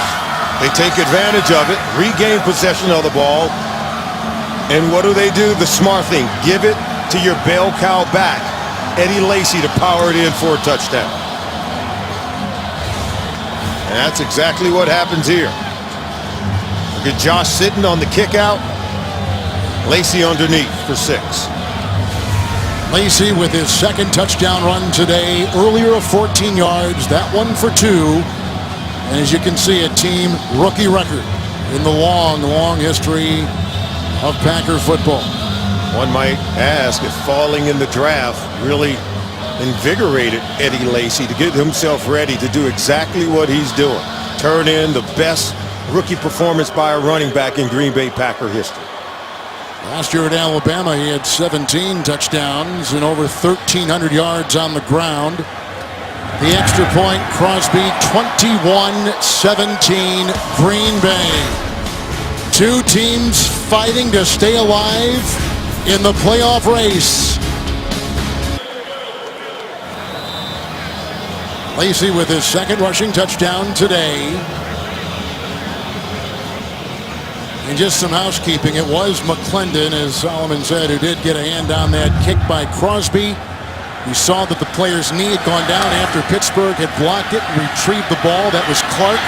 This is Felix Jones, who was tripped up on the play after a 24-yard return by reserve tight end Ryan Taylor. Let's take you to New York. Detroit knows a lot from riding, Boomer. Well, they've come out in the second half and played really well. Here goes Theo Riddick. He's going to go in from 2 yards out. Detroit's then going to go for 2. They convert that. They take a 7-point lead, 20-13. 9:33 left in regulation. Kevin and Solomon. Detroit Lions trying to keep their playoff hopes alive, Kevin, after that debacle on Monday night. Boy, they had a chance. Let opportunities slip right away with Cutler out in Chicago and Rodgers out in Green Bay. They were there, and they could not grab hold on to the... Oh, and hurdling is Bell into the secondary, and finally stopped at the Green Bay 42. A 25-yard return. Looking like Ronaldo Nehemiah hurdling defenders and racing for 25. Kevin, you know I like running backs who stay on the ground, but this was just too pretty to pass up. Take a look at this. We told you that he needed to gain some of that resiliency, put the ball on the ground, got the stop for his defense, but he has come out renewed. And look at that, just an incredible play by the rookie running back. Right over Morgan, Burnett, and Bell again, running into Wheaton. He's got over 100 yards today. It's the first time in a long time. It's a gain of 3 right there, and the rookie out of Michigan State claws his way for 3. And look at how many games it's been since this team has had a 100-yard rusher. 23 consecutive games. Are you kidding me? The Pittsburgh Steelers, a team that sort of defines the ability to run the ball with great toughness, and they go out and draft a big physical back like Le'Veon Bell, and he puts an end to that. With the Packers in the nickels, 2nd down and 7 for Roethlisberger. Bell, Ramon Foster trying to lead him away, as was Spaeth, and a gain of a yard is all they can get, and a couple guys fall on him, including Nick Perry. Kevin, you and I, we talk about it. One thing that defines these Pittsburgh Steelers is their toughness and their resiliency. Green Bay Packers know that all too well. Brad Jones, by the way, has returned to the game for Green Bay as a linebacker. He hurt his ankle early on, was After the taken play was out. over, unnecessary roughness, number 90 defense for hands to the face. 15 yards will be added to the end of the play, automatic first down. That's B.J. Raji on that Green Bay defensive line for Coach Mike McCarthy. Raji's an experienced player. He should know better than to react. He knows it's going to cost him. Now he's got that walk over to the sideline where he's going to get an earful. Take a look at it. It's Whit Wallace, 72, has the first punch, and you see Raji retaliates. Wallace actually delivered the first blow to the face of B.J. Raji. Wallace, the 3rd different center the Pittsburgh Steelers have had to use this season, with the injury to Pouncey early on, then Velasco, and now they got Wallace as their center. 3rd start today. 1st and 10 for the Steelers at the Green Bay 25.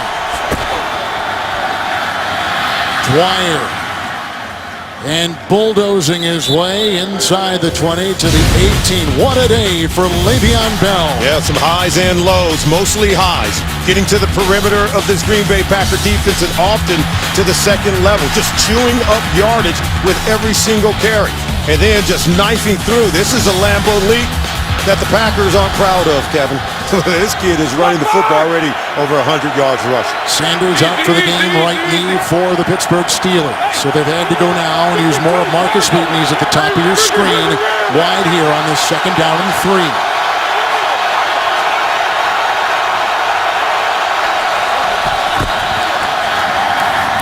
Underneath, Dwyer, and brought down by Malumba. It is a gain of 7 on the play for Jonathan Dwyer with his 7th reception of the season. Nifty little grab by Dwyer in space to dig that one up and get up off the ground and still create yards after the catch, creating first down. It's 1st and 10 from the 11. The 25-yard run by Bell sets him up.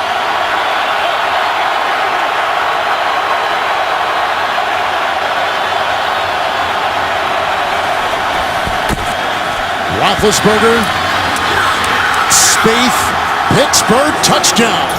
His first catch, and obviously the touchdown number 1 for the reserve and currently starting tight end Matt Spaeth, an 11-yard strike, and they were working on Sean Richardson. And Richardson does the opposite of what you're supposed to do. Too deep inside the end zone. And see, watch Spaeth here. He's going to get in front of him, Kevin, but you got to defend the goal line. You can't allow Spaeth at 6'7", 260 to get in front of you. That's like a big power forward coming down with a rebound. Defend the goal line and front up the receivers, and you can prevent that pass being caught by Spaeth for a touchdown. Pittsburgh back on top, 3rd lead change today. Squeeze them with 1:55 to play in the 3rd. 24-21. The Pittsburgh Steelers on his first catch of the season. A guy known more for his blocking, the tight end Spaeth, grabs a key one in the end zone. Tomlin and the Steelers back on top.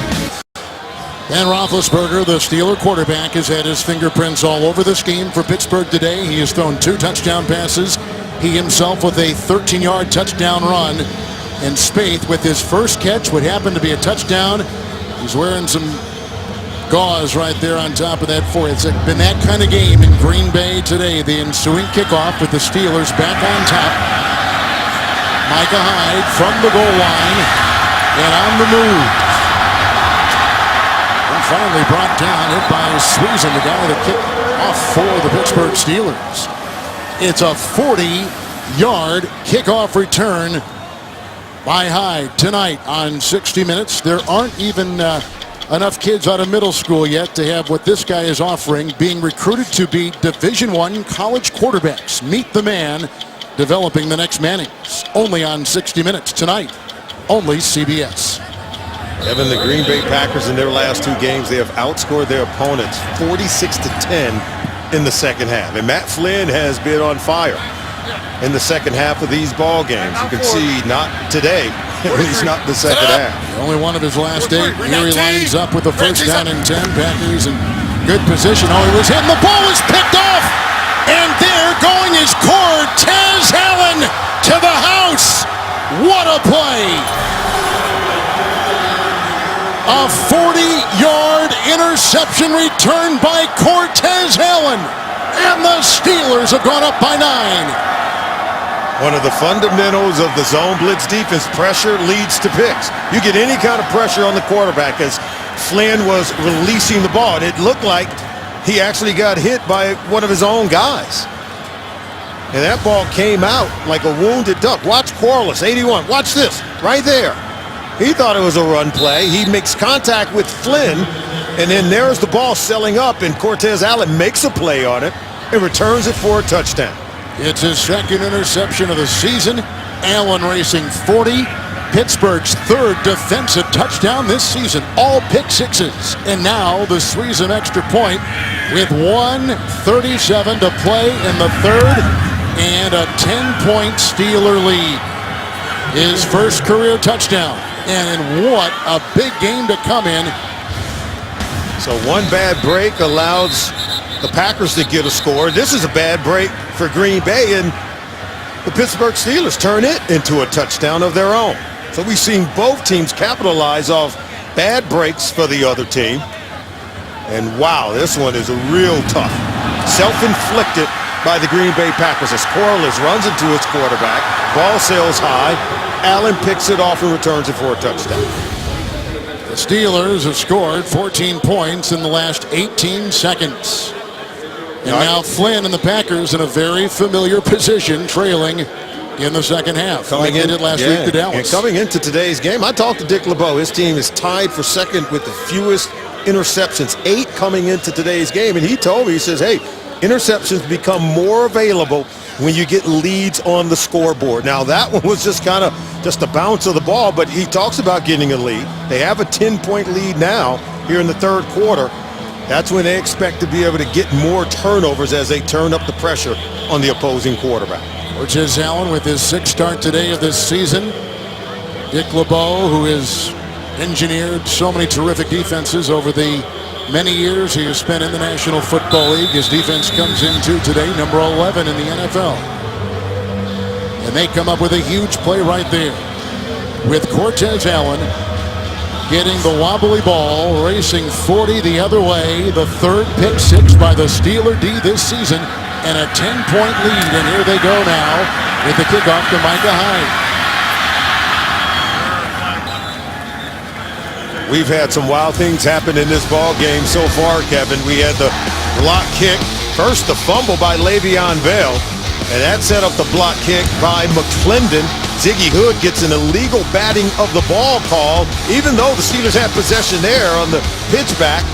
And from there, Eddie Lacy turns it into a touchdown. And then Ben Roethlisberger, being as resilient as ever, comes back, goes right down the field, touchdown strike to Matt Spaeth, and then Corliss runs it to his quarterback, Flynn. Cortez Allen picks off the wobbly pass, returns it for a touchdown. Steelers open up a 10-point lead with bounces of the ball that very few can describe. There was a penalty on the play. It was holding against Green Bay while we were in the midst of that replay sequence. So it's pushed back to the 15-yard line, and it's a 1st and 10. Lacey will get it with a block by Boykin. He breaks a Polamalu tackle, and then he is brought down by Will Allen and company with a flag thrown. Hayward gets a hand on him as well on a gain of 5. Holding, number 81, offense. Half the distance to the goal. Repeat 1st down. Andrew Corliss. Wow, Corliss. Some of these mistakes are costing your football team. That's a huge penalty. Can't say enough, though, about the nifty footwork of Eddie Lacy. 230, 5'11", can move very well at the bottom of your screen. There he is right there working against Carter. There's he grabs him by the helmet right there. That's just holding. You got to keep both those hands inside when you're blocking on the perimeter. 6 in the secondary for the Steelers. Green Bay 1st and 17. Lacey from behind, wrapping him up. Sylvester. He called his name a lot. There's a gain of 3 by Lacey for Green Bay. You know, there are certain teams that just have this resiliency, and and that's not a good sign. Lacey. No. Again, they do have Starks available, but yeah, that's not good. You know, he's been dealing with an ankle injury. He's missed practice time over the last couple of weeks. You have to wonder if he's tweaked an ankle that's already been injured, that they've been nursing along for the last couple of weeks. Has 2 touchdown runs today. Now 2nd down and 14, and it starts in there in his place and thrown him back and low, and a very tough one for Corliss, the tight end. 3rd and 14. Yeah, that one's thrown a bit behind Corliss. Tough to haul that one in. You can see Lacey over there dealing with the pain, bothered by that ankle.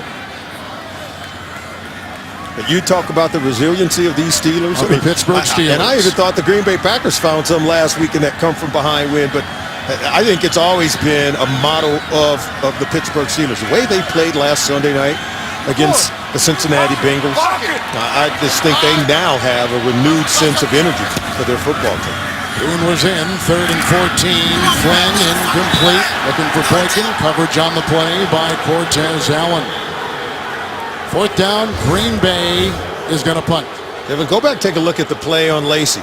Take a look at his lower legs there. He got twisted around, and you have to wonder if someone fell on that ankle as he was being twisted and turned by Sylvester right there. And see, there's some weight of some linemen. Looked like Josh Sitton fell on his lower legs as well. That's where a lot of guys get injured on that 2nd and 3rd effort. Especially, when they're as you're being twisted and turned, and then guys are falling on you. Mass Day to punt, and Antonio Brown waving everybody off. And inside the 40, near the 37, 38-yard line, a 51-yard punt by Tim Mastay of Green Bay. Saturday, CBS Sports has an NCAA college basketball doubleheader. First, Syracuse will host Villanova, and defending champion Louisville will take on in-state rival Kentucky. All starting at 2 Eastern on the home of the men's national championship game, CBS Sports. So now Ben Roethlisberger, who has thrown 2 touchdown passes, has a touchdown run, has gotten some help from his defense, has his team 1st and 10 at the Steeler 38. And how good has he been operating in the no-huddle offense, spreading them out. Now they're going to pack it in a little bit and see if they can let Le'Veon Bell eat clock with 9 seconds to go in the 3rd quarter. And Bell at 102 rushing yards today on 18 carries. 1st and 10, Roethlisberger. Oh, it's picked off. That is A.J. Hawk coming the other way, protecting the ball, and down he goes. The Packers are still alive and kicking with a big defensive play by A.J. Hawk, their linebacker, and that is his 1st interception. A flag has been thrown. That's his 1st interception this season. And what a beauty by A.J. Hawk. And another turnover by the Pittsburgh Steelers. Well timed by A.J. Hawk. After the interception and the play was over, unnecessary roughness, number 87 of the passing team, 15 yards will be added to the end of the return. That's the end of the 3rd quarter. That was on Spaeth, who got that touchdown pass moments ago. End of the 3rd quarter. as the screws tighten at Lambeau. The defense getting their hands on the ball today. Steelers by 10.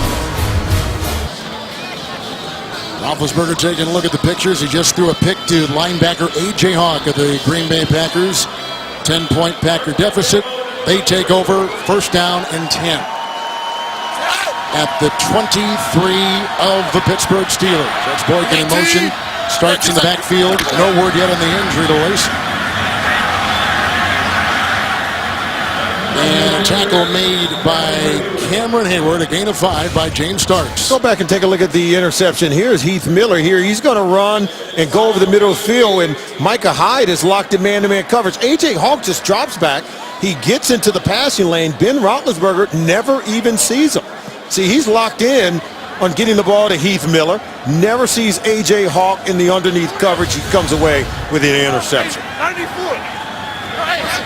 Questionable return, we're just being told, on Lacey, the Green Bay running back. Here's a second down and 6 for the Packers at the 19. On the move, Flynn. Polamalu like a missile coming right at him. And the ball advanced to the 11. He picks up a first down with the run of 8. A flag is down. And that flag came down in the backfield of the Green Bay Packers. Holding, number 62 offense. 10-yard penalty, repeat second down. The center, Evan Dietrich Smith. Wow. Just as Flynn was clearing the line, looked like Dietrich Smith right there. See him there? Right there. Just grabbed Hayward, preventing him from making the tackle on Flynn. Eliminating a really good play for the offense. Mike McCarthy's trying to dial up these plays as the penalties are racking up for both teams. And you can see he's none too happy about it. Flynn now facing second down and 16 yards to go. We're in the fourth. Green Bay needs to win and then win in Chicago next week to win the division. Flynn. And coming back shoulder throw. That's Jones. Allen was there near the 10, probably the 11. Wow.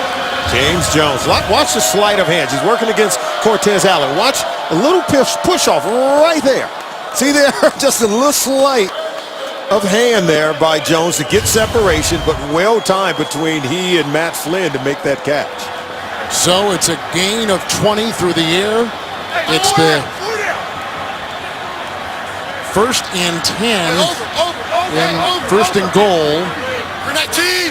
That's the first catch by Jones in this half, and here comes the running back who corkscrews Starks, and he takes it down to the 6 for a gain of 3.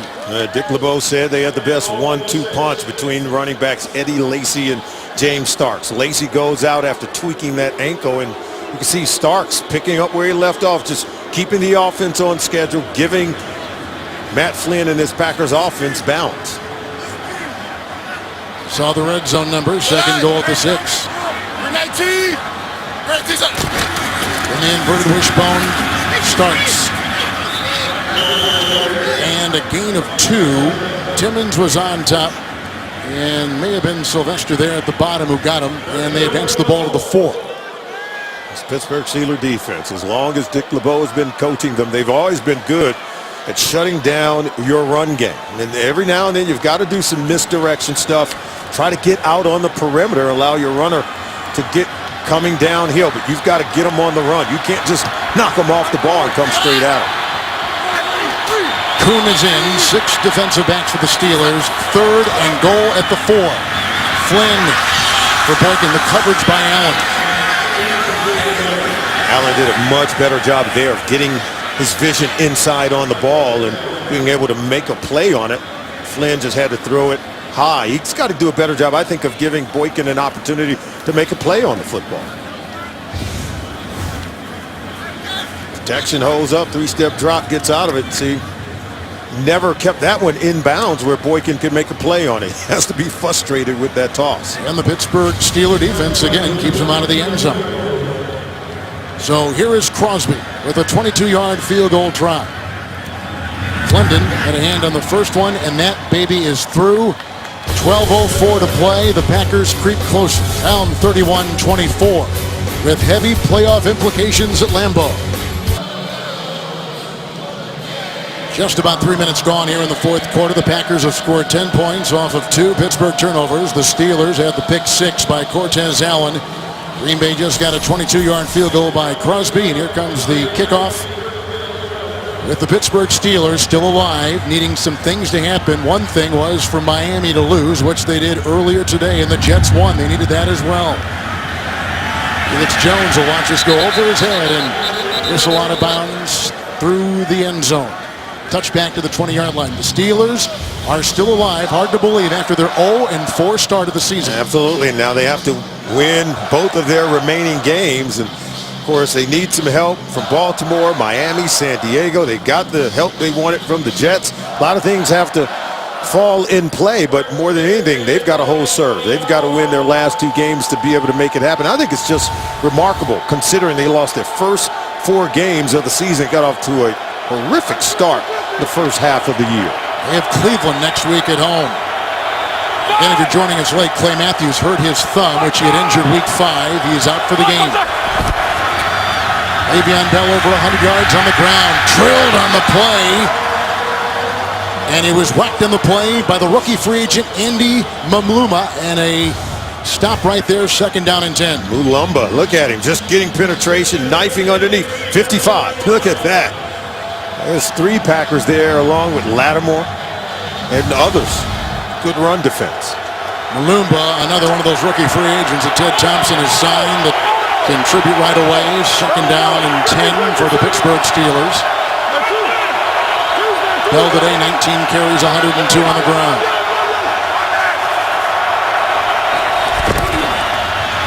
Le'Veon Bell, and he had Mulumba around his ankle and got another 2 or 3 yards and picks up 6 right there and takes the ball to the Pittsburgh 25. Now you can see how explosive he is, Kevin, and I think he runs with good patience for a young running back. He's still a rookie, of course, but many of these coaches, they say by the time you get to this point in the schedule of your rookie season, you're no longer a rookie. You figure like you have enough games under your belt to be able to make good, heady decisions, and you can see already over 100 yards on the day for Bell. Pack with 6 back there in the secondary. 3rd down and 4 for Roethlisberger.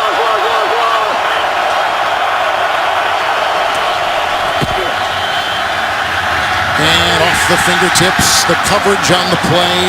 Hyde intended for Antonio Brown. It's 3 and out. The Pittsburgh Steelers have got to punt the ball. I like this Micah Hyde. There he is, 33. See how he comes underneath the coverage there, but gets right back into position to make a play on the ball. Now, you can grab that jersey. Well, you can't hold that because you actually slowed him up. And you can see Antonio Brown saying, what is he doing? But Micah Hyde, to be such a young player, I think he plays like a veteran on the back end of this Green Bay Packers defense. And he's the number 2 punt returner in the National Football League. With the punt here by McBriar, who threw a pass on a fake earlier, which set up a touchdown. And Hyde. And out of real estate, Sylvester. 6-yard return, 38-yard punt.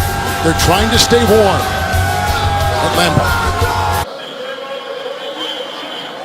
The steady hands of our CBS cameramen battling the elements today. We thank them, as always, for these great shots from historic Lambeau in Green Bay. After the punt, 1st and 10 starts. Blocked by Dietrich Smith. Tackle made by Hayward. He swerves his way up to the 48 of the Packers and a gain of 6. I don't think Lacey's coming back. He's had a couple players walk over to him. He doesn't look like it. In fact, he's gaining some snow on those dreads. Yeah, and he's been shaking his head as if telling players, the heart is willing, but sometimes the body isn't able. Ankle injury. He's had 2 touchdowns today, a 14-yard run by Lacey, a 2-yard touchdown run. It's 2nd down and 4 for the Packers. Now this means James starts. Sylvester had a handout, and Polamalu brings him down, but he gets the 1st down. Carving his way for 5 down to the 47-yard line of the Pittsburgh Steelers. Yeah, Eddie Lacy did leave his imprint on this football game. 2 rushing touchdowns on the day, slicing and dicing his way through this Pittsburgh Steelers defense. Not easy to run upon, but the big guy has got some nifty moves, powering into the end zone. It's his first 2-touchdown single game performance of the season. 100 rushing yards and setting a new rookie record for the season, breaking John Brockington's record that he set back in 1971. Just got the first down. He'll offer a block and now go on in a route. And here comes Flynn, and he's got Jordy Nelson. From behind, William Gay ushers him out of bounds. The catch and run to the 16 of the Steelers. A 21-yard pickup. Watch Gay come all the way clear across the field, running away from William Gay. That's where Flynn finds him on the run. Nelson's been working all day to try to get open. Finally, he's able to get one and create yards after the catch, something that he does very commonly. Leads the team in receiving. First down and 10. Starks. It's back against the grain. Following him right there, Al Woods. It's a gain of 6. Starks was the kid you remember a couple years ago. He's out of Buffalo, and he's had a history of injuries, and that really has slowed his progress. But in that Super Bowl season, when the Packers met the Pittsburgh Steelers, he was huge down the stretch in the playoffs and into Dallas. Absolutely. In that Super Bowl. Helped them have that postseason run. Remember, they entered the playoffs as a wild card team. And they said that this year sort of reminds them of that 2010 season. They have a running game this year, and Starks provided it during that Super Bowl run in 2010. That's right. They won in Philly, they won in Atlanta, and they won in Chicago in the NFC Championship. Second down and 4. Starks knifing free and down to the 2. Big run by Starks, who has a 132-yard game week 2 against Washington in his pocket this year. He works his way for 9. It's Green Bay first and goal. Dick LeBeau told his defense this is the best 1-2 punch in the NFL. Eddie Lacy, and you see now James Starks knifing his way, punishing defensive backs at the second level. Starks nearly 50 yards rushing so far on 9 carries. So he's being very impressive as Eddie Lacy looks on. First and goal at the 1. Kuhn is the lead back. He gets it. Touchdown.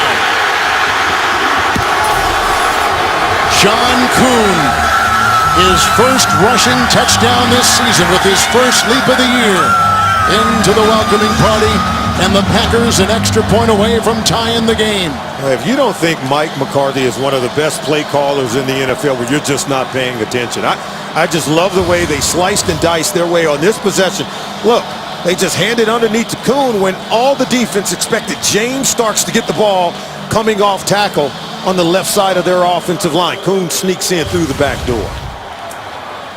Great play calling, good sequencing by Mike McCarthy. Packers have had 2 come from behind wins this season in the 4th, including last week in Dallas to tie Crosby at 31. What a game. With the playoffs on the line, 2 historic franchises tied at 31. John Kuhn is a legend here in the Green Bay area, 8 years in the NFL, played at Shippensburg. He was waived by Pittsburgh back in 07, works his way to Green Bay. He's been a Pro Bowler, and he's playing a position that you don't hear about a lot in the NFL anymore, fullback. Yeah, but the good coaches know how to use a good fullback who can do everything, run, block, and catch it. Felix Jones has trouble catching it right there on the kickoff in a slip. Jarrett Bush saw that he was down, an 11-yard return. The Packers have scored 10 unanswered fourth quarter points, and we are tied at 31. Next Sunday, the NFL on CBS and the playoff push are on the same page. Doubleheader style, all games are subject to change due to flexible scheduling. Check local listings beginning with JB, Dan, Coach Cower, Shannon, and Boomer on the NFL Today, presented by Southwest Airlines. So the last 2 possessions for the Steelers, A.J. Hawk picked off Roethlisberger, 3 and out. And here comes Ben, tied at 31. Bell in the backfield from his 11.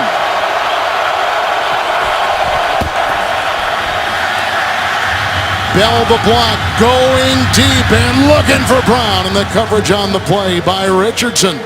Second down and 10. Richardson and Williams, I should say, Tremont Williams in good position, running down the sideline with Brown. And here he is right here. He's going to come try to get outside, but watch how Williams just maintains leverage, staying on top, and just disrupt the receiver just enough so he can't get to the designated point to meet the ball. We're keeping him on that outside, even in sub packages, and they've got 5 defensive backs right now. Not putting him inside, but putting him outside, putting Hyde in the slot. 2nd down and 10. Neal was coming up the middle.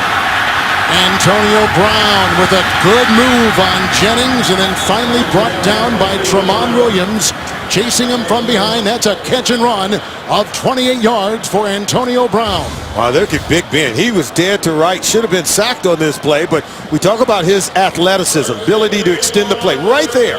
Look, he peels out, finds Brown, going through his progression, and then Brown creates yards after the catch. You can never count out Ben Roethlisberger, or you can never count out these Pittsburgh Steelers. 1st and 10. Bell, a block by DeCastro, a block by Miller, and he picks and pokes his way for 4. 2nd and 6 for the Steelers as we take you to New York and James Brown. Hey, Kevin, and playing off of Solomon, you can't count out the Cardinals. And who's doing a better job coaching than Bruce Arians? Maybe Andy Reid, I don't know. How about Carson Palmer down to Michael Floyd? Arizona goes on to win a big one in Seattle, 17-10. Back to Kevin and Solomon. A place where I thought no visiting team would have success. And I agree, Bruce Arians doing a phenomenal job, Boomer. 10 wins for the Arizona Cardinals? Are you kidding me? None of us would have thought that coming into the season. Bruce Arians, the coach down there. He was the coach of the year, remember, a year ago with Indianapolis. 2nd down and 6. Roethlisberger dropped. Brown. Coverage there by Shields. Now 3rd down and 6. What a day it's been for Antonio Brown. Solly 6 catches, 105 yards. Yeah, this is one that got away from him. Should have had 7. But he had slipped, had fallen down, ball thrown a little bit behind him, but nonetheless had an opportunity to catch it. Now facing 3rd and 6. They haven't been so good on the day converting their 3rd down plays. Brown, the number 2 receiver in a single season in Steeler history. He's got the franchise record for yards in a season right now with his performance today. 3rd and 6. It's the tight end Miller, who's wrapped up by Mike Neal. Spun down, shy of a first. Gain of 5 to the 48. He needed a little bit beyond the 49. Watch out, Neal, big guy, 96, reacts in space. Look at him, gets off the block from Gilbert. Still able to close in on Heath Miller and make a tackle before he can get to the 1st down. Now the decision, do you go for it? Do you punt? It's 4th and 1. Time is ticking off. See the timeouts, 3 apiece for both the Steelers and the Green Bay Packers. Look like they're going to use the timeout here to determine what they want to do. There you go. He's trying to get them to pay attention. He doesn't want to get a penalty there. Saying, guys, pay attention. I'm using the timeout here. Now you have to set up, what do you do here? 4th and 1. You have run the ball very well. And with these tight ends that they have, and I think getting back a Matt Spaeth and a Heath Miller really has, I think, helped their run game to improve.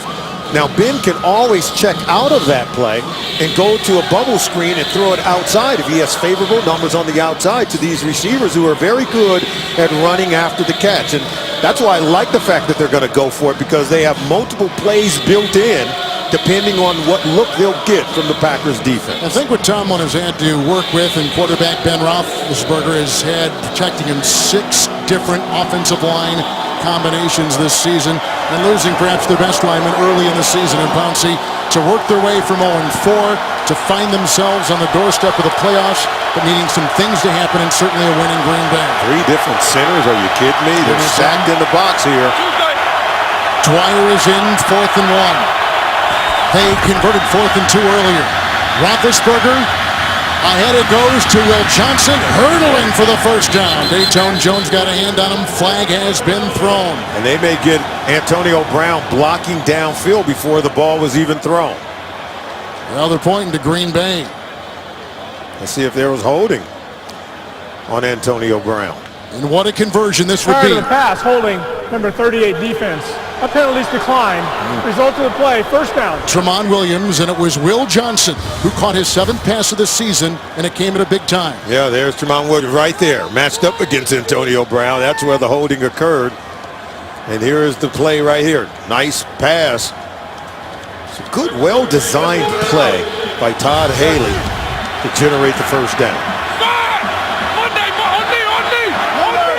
1st and 10. Pittsburgh 2 timeouts. Le'Veon Bell. Not a whole lot there, and it's a gain of a yard, and I think at the bottom of the pile was Mike Neal, who grabbed his ankle, and Neal is down at the 45. Yes, he is. And we already showed you him making some really good plays on this possession by the Steelers. With an injury timeout, we step aside. The Green Bay defensive lineman who was down, Mike Neal, walked off under his own power. Pittsburgh Steelers took over on their own 11. 7:14 left. Upcoming is the 8th play of the drive. 2nd down and 9. They have converted a 4th and 1 on this drive near midfield. Packers in the 4th quarter scored 10 unanswered to come back in time. Play clock at 6.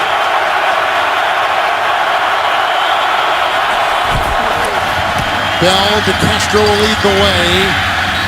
Finding his way. Malumba makes the stop on a gain of 3. They'll place him at the Green Bay 42. And you see Ben working that no huddle, having to communicate over the crowd noise. And, you know, not checking out of those run plays. We talk about that. Tony Romo did it so much where DeMarco Murray had 134 rush yards against this Packers defense. Most of that came in the first half. I think it's important for Ben to stick with the run game, continue to give it to Le'Veon Bell, and hope he can break one against this defense. Peyton Jones has come in, the number 1 pick by Green Bay on the defensive line. 3rd and a short 6.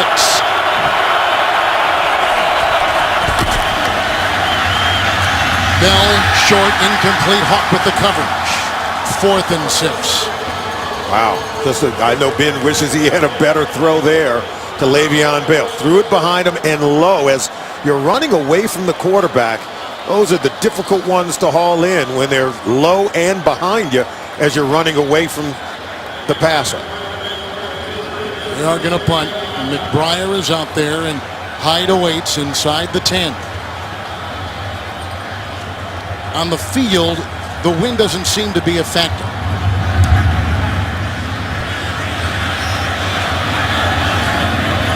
Great English. And up to the 8-yard line.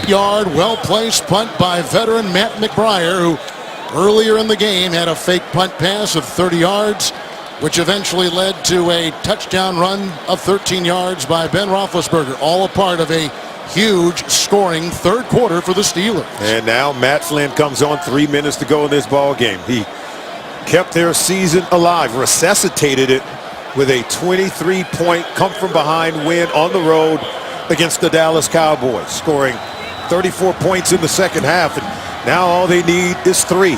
All they need is just 1 more point than the Pittsburgh Steelers and eat clock and get points on the board to try to take a lead. Again, Eddie Lacy is out with the ankle injury, and just something to tuck away. Crosby has hit 5 field goals from 50 yards or beyond this season. Had a 57-yarder against Dallas last week, but of course indoors. Flynn, crumbling pocket, and brought down by Brett Kiesel. His 3rd sack of the season, and the 3rd sack today by the Pittsburgh Steelers, and down he goes at the 5. It's an excellent controlled rush. Look, they get up the field there, and then Whirls, you can see at the top, but then Kiesel, he'll just peel right back in and wait for Flynn to come to him. But it was Whirls who came off the other side, forcing Flynn to step up in the pocket. Kiesel missing 4 of the last 5 games with plantar fasciitis. 2nd down, 13 for Flynn. Jones. Good tackle in the open field by Ike Taylor, allowing only a gain of 5, and he gets to the 10. Ike Taylor, one of the better tackling cornerbacks in the National Football League. You can see that was as sure a tackle as you're going to see in the open field by any cornerback. Looks like they're going to let it go down to the 2-minute warning, and they do. And Mike McCarthy with the decision on 3rd and 8, tied at 31 against the Steelers. For those of you expecting to see 60 minutes, you're watching the NFL on CBS, the game between the Pittsburgh Steelers and the Green Bay Packers. Tied at 31. 60 minutes will be seen in its entirety immediately following this game, except on the West Coast, where it'll be seen at its normally scheduled time. 2 minute, 3rd and 8.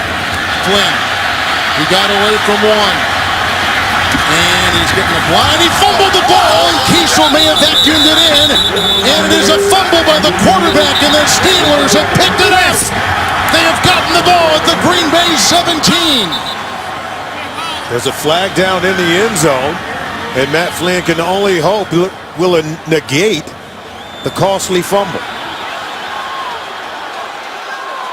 Ruling on the field is the offense fumbled. The defense recovered. Holding number 69 offense. That penalty will be declined. Result of the play, first down Pittsburgh. Wow. The second Green Bay turnover, a pick six by Allen earlier, a Kiesel fumble recovery right there on a 3rd and 8 run by Matt Flynn. And the hustling Troy Polamalu. Leave it up to him. But was his knee down, Kevin? Now let's take another look at this one before the ball. Look, there's a knee down. The ball, hard to determine if the ball had come out by the time the knee was down. He's hit by Polamalu. Anything inside 2 minutes, of course. It's his booth review, Yeah, so there's no need to challenge by either coach. If it is a fumble, and it appears as though, with it knocked away by Polamalu, his 5th forced fumble of the season, number 1 in the NFL and a career high, and a timeout. Well, obviously a very big review here to see if Matt Flynn indeed fumbled for Green Bay on a run, and if it was, the Steeler offense will have it at the Green Bay 17. After review, the ruling on the field stands as called. First down Pittsburgh. It is a fumble by Flynn. It is his 2nd turnover, and Polamalu is the one who jarred it free. And watch the left knee. The right knee never touches, and the ball's out by the time the left knee hits the ground. Brett Kiesel, he scoops it up. But a hustling Troy Polamalu. People talk about whether or not these defenders for this Pittsburgh Steelers defense are too old. They have 4 starters who are north of 31 years old. Brett Kiesel and Polamalu making plays right there. It is 1st and 10. Hawk wrapping his wrists and his arms around the waist of Bell on a gain of 2. Green Bay had all 3 timeouts, and they burn one right here. It'll be 2nd down and 8 for the Steelers at the Packer 15. Season on the line, you got to use them. You got to try to stop this clock, see if you can force them to kick a field goal. And once they get it, you'll still have some time to work with if you're Mike McCarthy. The Steelers controlled the 3rd quarter with 21 points. Green Bay had 10 unanswered in the 4th quarter to tie the game at 31. We've had a pick 6 by Cortez Allen. We've had Roethlisberger with 2 touchdown passes and a touchdown run. Lacy has had 2 touchdown runs, but he's out now with an ankle, and the Packers waiting. Chicago will play tonight, by the way, in Philadelphia. Yeah, and the Green Bay Packers needed to win both of their final games to clinch the NFC North Division title. 2nd down, 8. The fake to Bell to the end zone for Antonio Brown, and the coverage on the play by Williams. 3rd and 8. Last couple of throws by Ben, not as accurate as we would normally see. We saw one was underthrown to Le'Veon Bell, and look, he's open there, Kevin. It was time to get that one there, and he threw it over the shoulder as opposed to putting it right on Antonio Brown. And with the incompletion, stops the clock, and the Packers don't have to use a timeout. Yeah, and I think, there is some wind down there, and you have to wonder if that's getting to Ben's throws as we take a look at Matt Flynn. But Ben is normally much more accurate than the last 2 throws we've seen from him.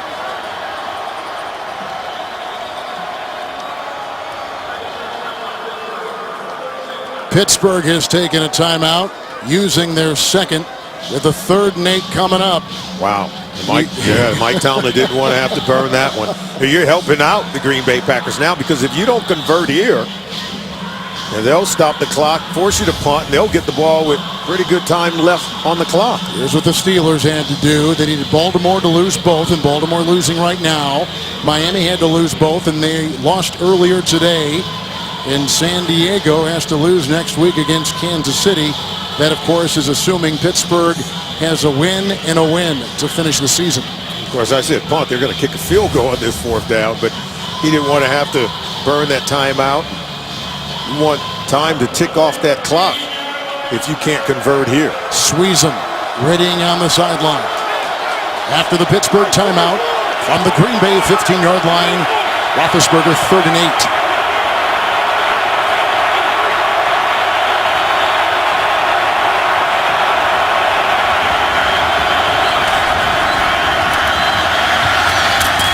Nice acrobatic catch is made by Bell, and on the play was Williams on a gain of 5, shy of the first down, but to the 10. And now it is 4th and 3 for Pittsburgh. Well, the key thing is that he caught it. And next best thing is that he stays in bounds, forcing the Packers to burn a timeout. It's interesting because in talking to Tomlin last night, he said the thing that we liked about him, he could run like a lot of these guys Yes. can, but he was such a good pass receiver.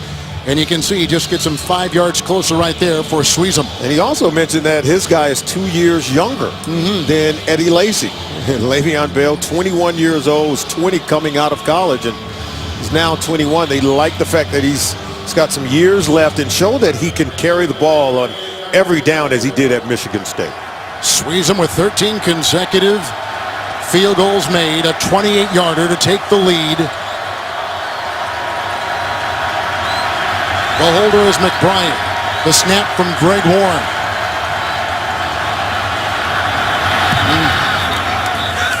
Flag is thrown, as you saw.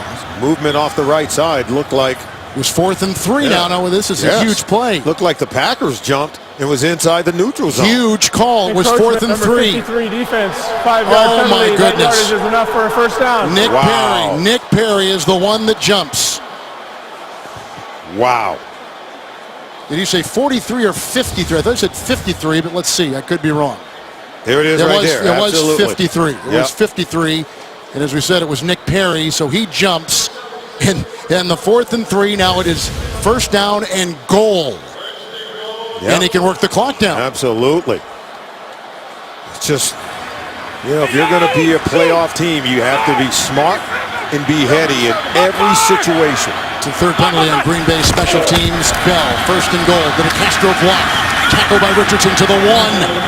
On a gain of 4 by Le'Veon Bell of the Pittsburgh Steelers. Great block by DeCastro, and how about Heath Miller leading up in there, and well timed by Le'Veon Bell. He's in tune to these run plays and hugging every single block, taking advantage of every single inch up front. To save time, and we've seen this in Packer history, the Super Bowl against Elway and Denver, do you let them score here so you've got some time to work with? And it goes against conventional wisdom, does it not? Go ahead and let them score so you can score, just to end up with the same predicament you have right now, which is a tied ball game. You may recall they let the Broncos score in that Super Bowl so that Brett Favre at that time would have time to go back and go the other way for Green Bay. How did that turn out? It did not turn out well if you were for the Packers. So now at 1:28 and the Packers out of timeouts. Flynn, who fumbled moments ago on a 3rd and 8 run. And I think that's a good question. Having played for Dick LeBeau in Cincinnati and in Pittsburgh, he used to teach us, make them keep snapping the ball. He said, if you make them keep snapping it, something can happen. Center quarterback exchange, fumble on the play, you never know. 2nd and goal at the 1. Bell, and he's in for a touchdown. The Pittsburgh Steelers have scored the go-ahead. Bell with the touchdown run, a 1-yard touchdown, and Pittsburgh on top with the extra point in waiting. Well, you have to wonder if that's exactly what the Packers were doing, because that's the biggest hole we've seen up front in this Packers defense. Look at this. Look how many guys are really fighting to get off a block there. Not many. Mike Neal was out, and in there was Josh Boyd on that line, a rookie for the Packers. Nonetheless, Bell adds to what has been a brilliant day with 124 rushing yards, a touchdown run, and this is a career day for him. And now Sweezum will try the extra point. Packers will be without timeouts. Pittsburgh will have 1. And now 38-31. Pittsburgh with 14 points off of 2 Green Bay turnovers. They've taken the lead as we take you to New York and James Brown. Detroit's postseason hopes right here, Boomer. Well, they're over. Here comes Josh Brown, 45-yard field goal attempt, and it is good. The New York Giants go on the road in a meaningless game for them. They win 23-20. I think that tells you how much those Giant players love their coach, Tom Coughlin. Back to Kevin Harlan and Solomon Wilcots. How about the Lions losing at home on field goals to Baltimore on a 61-yarder on Monday and then today? And one might argue they were playing with house money in terms of any of the teams in the NFC North Division. with a healthy quarterback in Matthew Stafford, and it's the Bears without Jay Cutler and the Packers without Aaron Rodgers, who are going to vie for the division crown. If Green Bay would lose this game, they would need Chicago to lose tonight in Philadelphia, thus setting up still a very meaningful game next week at Soldier Field. Yeah, how about that? New life is still there for the Green Bay Packers. But you get the sense that Mike McCarthy did allow them to score on that final play by Le'Veon Bell so he can get the ball back. Out of timeouts are the Packers with 1:25 remaining in the game. And regardless, for the Philadelphia Eagles, tonight's game doesn't mean as much as next week's game against the Dallas Cowboys, which will be for the divisional title. Wow. Oh my gosh. High drama in the NFL, right? All right, Micah Hyde will get the squeeze and kickoff, and here he goes. He's being chased by Allen. He's being chased by Thomas, the rookie from Iowa. Micah Hyde takes it all the way to the 30-yard line of the Pittsburgh Steelers with 1:14 to go. No timeouts for Green Bay, no yellow on the field. It is a 71-yard kickoff return to long for the Packers this season. I told you I like this Micah Hyde. Every time he's on the field, he's making plays, whether it's in coverage and in special teams. Look at this return. He's going to fall on the ball here. One has to wonder if he has the wind knocked out of him, as he's still on the ground, Kevin. But what a play by the rookie, Micah Hyde. And what a time now for Matt Flynn to replicate what happened a week ago in Dallas when he drove that team with his 4 touchdown passes to a win in Texas against the Cowboys. And now with no timeouts, as Hyde will walk off. And Aaron Rodgers, who Flynn has told you that he's like an older brother, and he's been so helpful in guiding him. He talked about Aaron Rodgers saying he's my big brother in the NFL. He served as the backup to Aaron Rodgers when he first became the starter in 2008. And Aaron Rodgers has been very helpful with Matt Flynn since he returned. And Flynn said the part with his offense that he struggled with the most, Kevin, was the running game. He said, but he spent years trying to forget this offense playing in Seattle and then in Oakland and earlier this year in Buffalo, and now he had to come back and relearn it. Aaron Rodgers part of that process, and now with 1:14, looks like the strategy laid down by Mike McCarthy to allow Le'Veon Bell to score may work. Harness yourselves in. 1st and 10. Taco.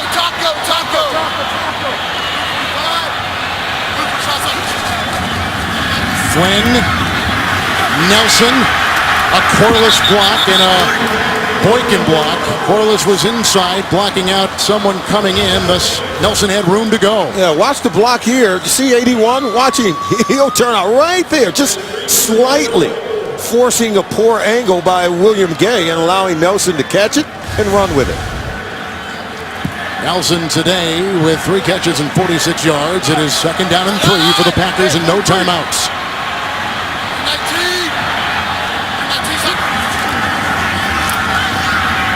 And that is caught by Corliss. Galloping, he's breaking tackles of Will Allen and takes it down to the 5. Brought down by Ryan Clark.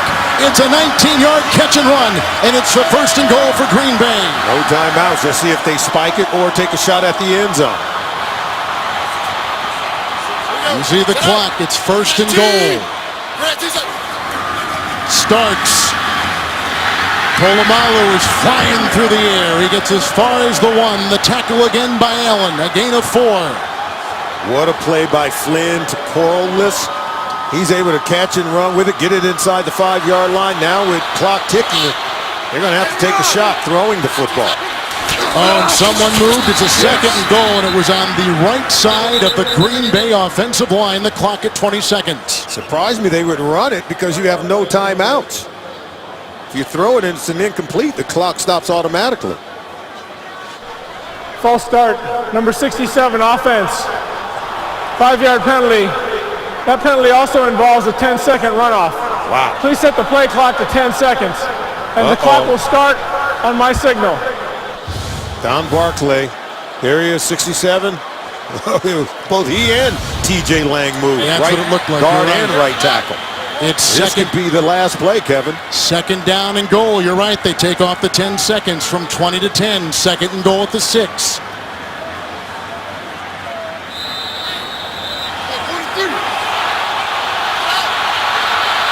Clock is running. Here it goes. Last play. Flynn. Oh, and it's incomplete. The defense by Taylor. They were going for Boykin. And the Pittsburgh Steelers have won.